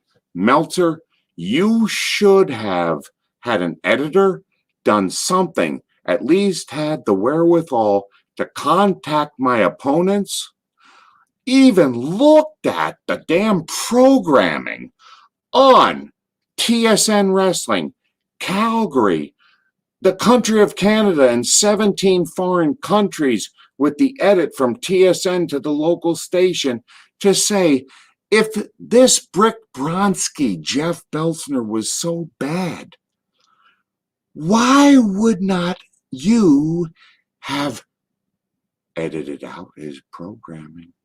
Why would you have not reported 4.5-star matches that were worthless? Makes no sense. You made the Stampede Wrestling organization look bad. Hannibal, you're right. And more so, Kerry Brown. God bless that guy. He may have fucked up my leg in Calgary, but I learned way more about wrestling from and working with him.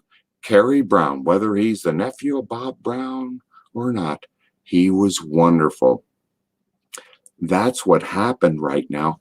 And we're not even into the story of the dressing room. So if we have to do a part 2, Hannibal, I want to get this story across to you of what finished in Calgary. But I do take umbrage with shit from Bruce, shit from Ross. Nobody else has shit. Wayne Hart, great guy. Oh my God. Ross Hart, great guy. And I haven't even brought up, and it ain't Keith, to the story of the ending of the brother that is the end of the story. Yes, very, very detailed. Your daughter actually said she should have warned me about your side story habits. But we like the detail. I want to tell you now, Hannibal, after getting to know you, I'm very protective, and so is she. I said earlier, you're closer to her age than I am. You have my blessing in taking her courtship, if not of marriage, but of just pursuing the thing. Because you're in for a handful. Raquel, not the other one she's spoken for, but she's a pisser, is all I'm going to say. Hi, Hannibal.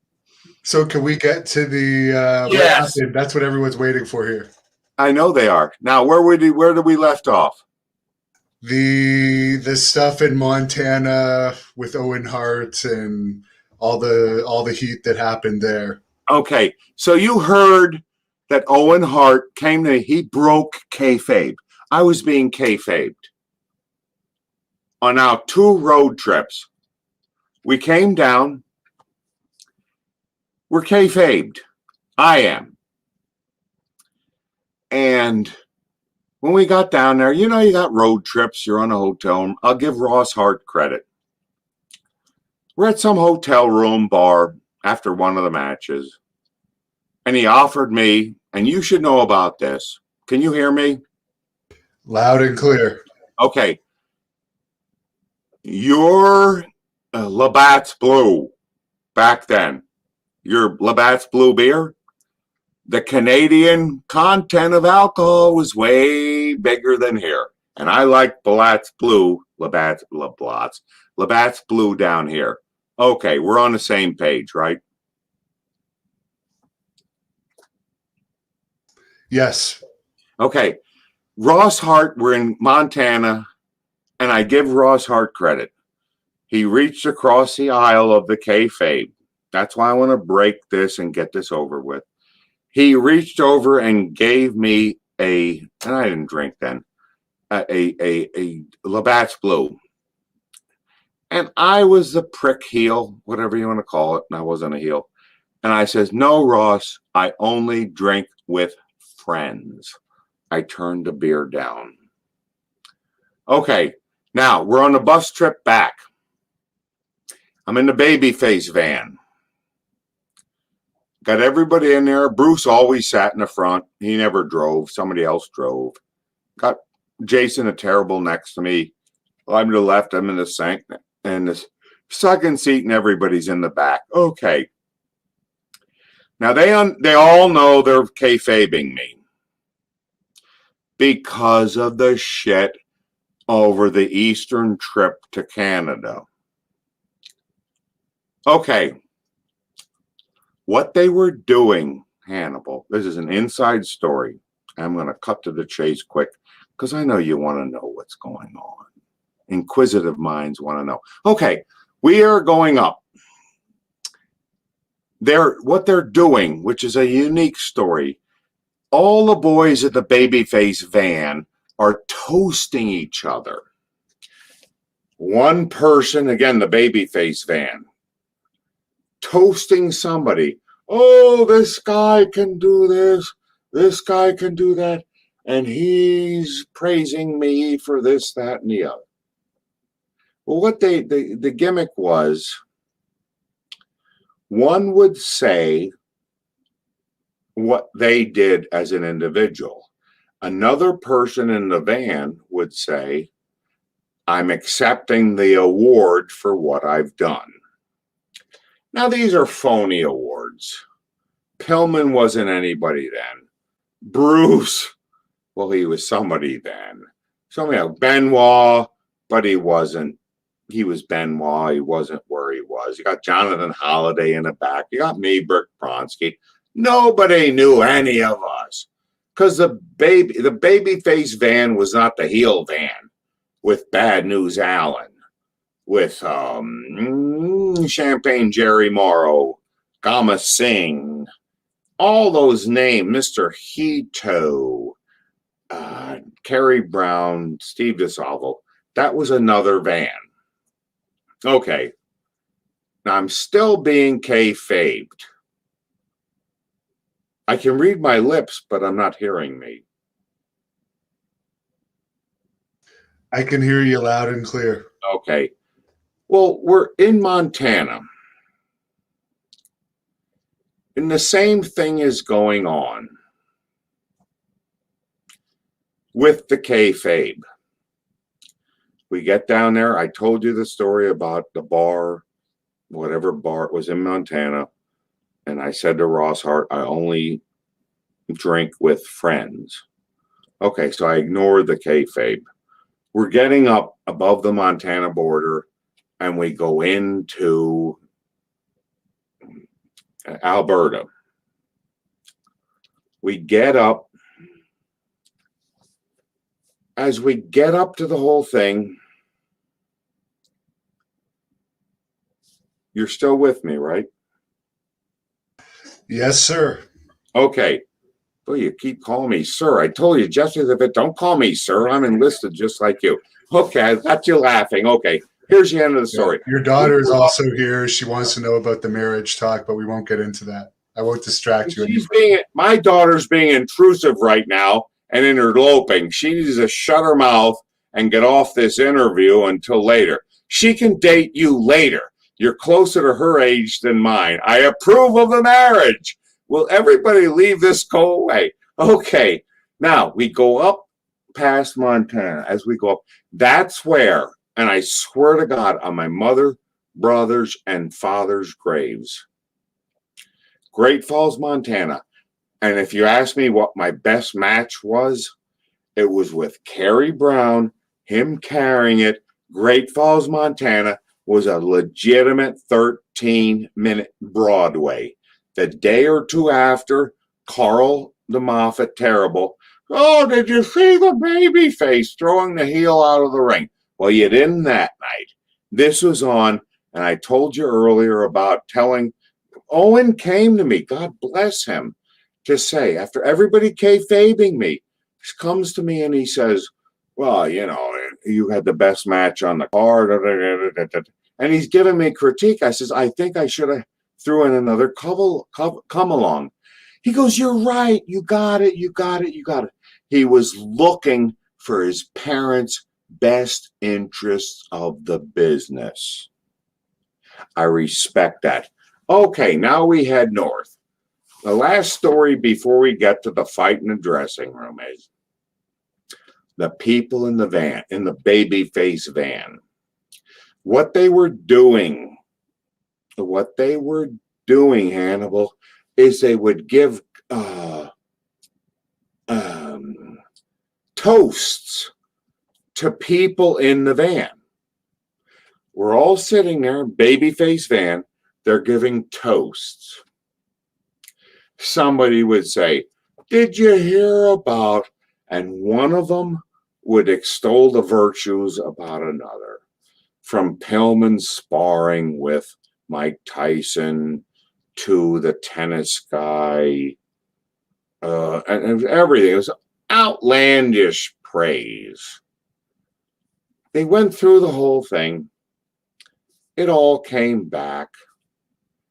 And when they said it to me, I banged the roof. And I says, what do you think? Because they're they're feigning font praise on people. It ain't real. They're feigning praise. Feigning praise. I'm listening to this going, you're just making an ass out of the system. So I'm on the way back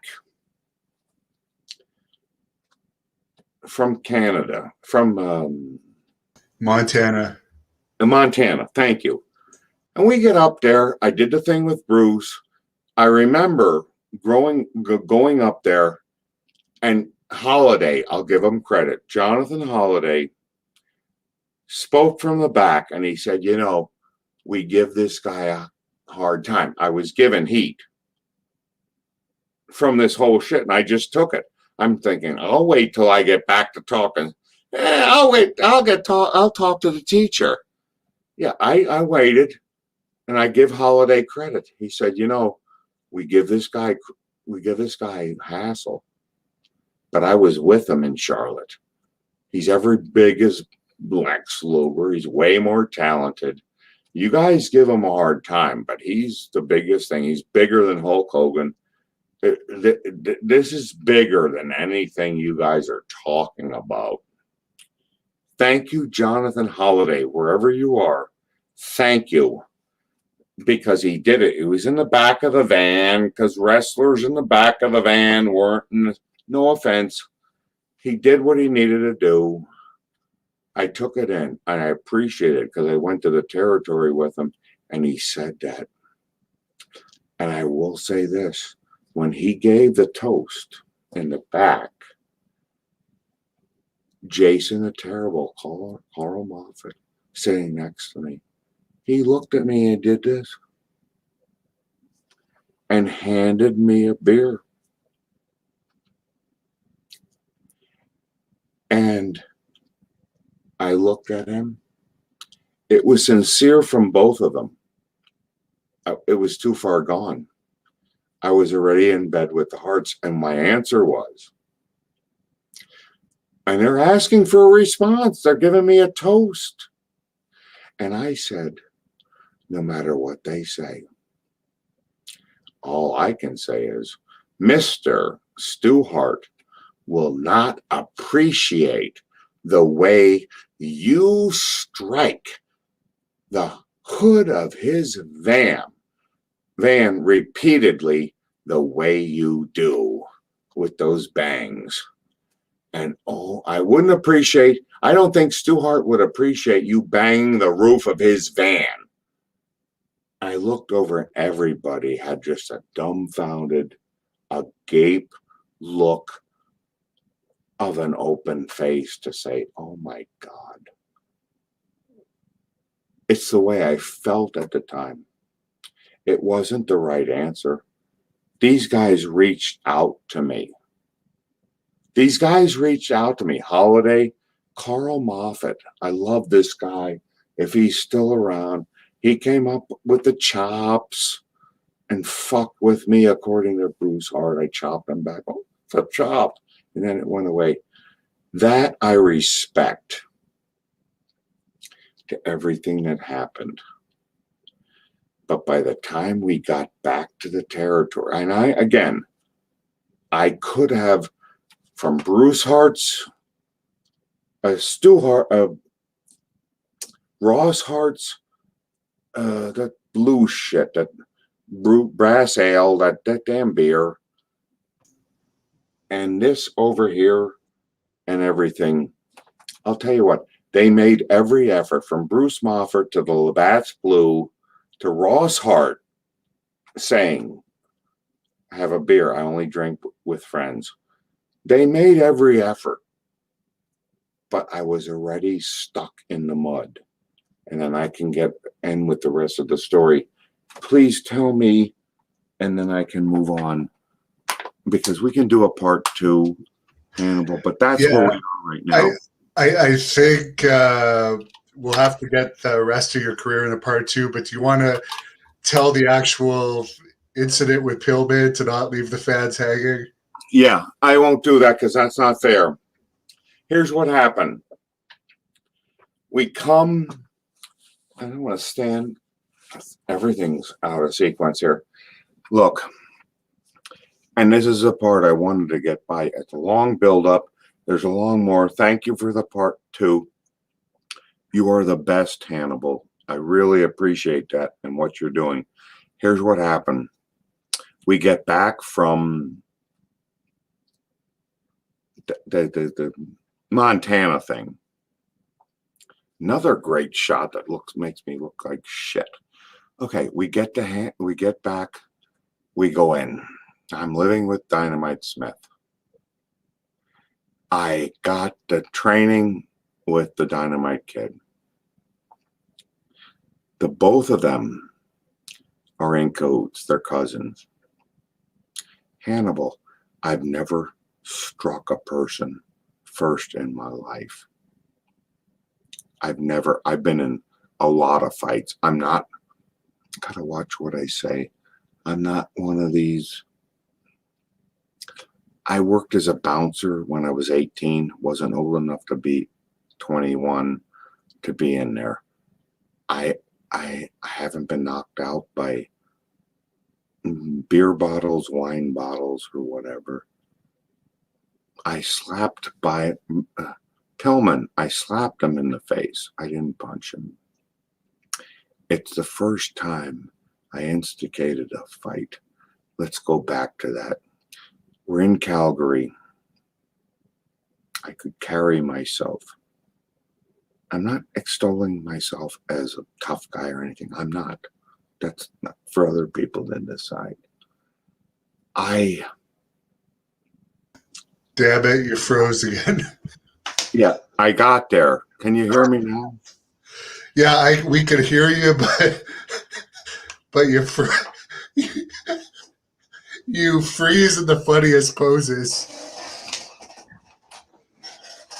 I got our technology coming, Hannibal. Okay. Now, while we're off camera, you're Devin Nicholson. Are you any related to Jack Nicholson? But Oh, we're on. We're still live, by the way. we're still on. Okay. It's just you're frozen. And, we can do a part 2, but I'm going to tell you right now. Because this, to me, is exciting because when Brian Pillman died in 97, God bless him, he was wonderful. We were pawns in the same situation.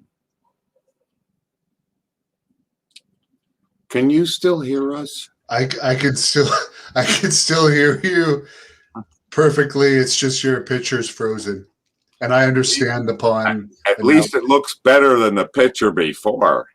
If I may intrude here, I apologize, Devin, for you. You're doing an incredible job, both of you gentlemen, because of the freezing up, and you've gone over 3 hours. Yeah, we could just end it here, but let's. Do you want to say something about the mask mutilator before we close up for a second, just to give it a plug where people can watch it, as you're the big star of it, and this was the main reason we were doing this interview, so you can plug that. This is Dale Schneck, the producer and co-writer. Brick is laughing only because I think he's modest. He was both the director and the star, and I noticed as I was watching it, your podcast now on my television in my family room. A lot of people are asking questions and making comments about his trauma movies and Mass Mutilator. So, with your indulgence, Devin, if we could maybe postpone that because you've given so much time that it's incredible, and you have a following that obviously is so loyal. So I just think both of you guys need a break. Am I wrong? No, I think you're correct there. Devin, if I may say, are you any relation to Jack Nicholson? No. But I'll tell you right, I approve of the marriage between my daughter and you. Because that damn that little bitch was commenting the whole time. I approve of the marriage between Raquel Beltzner and Devin Nicholson. When can we pick this up? Because you know there's more here in goodies. Yeah, we'll talk about it. We can end this now for the fans. I'm going to go offline now for the fans. Thank you for everyone that tuned in, and we'll get to the end of that Pillman story another time. So I appreciate it, fans. Now, when you say get off the line, can I talk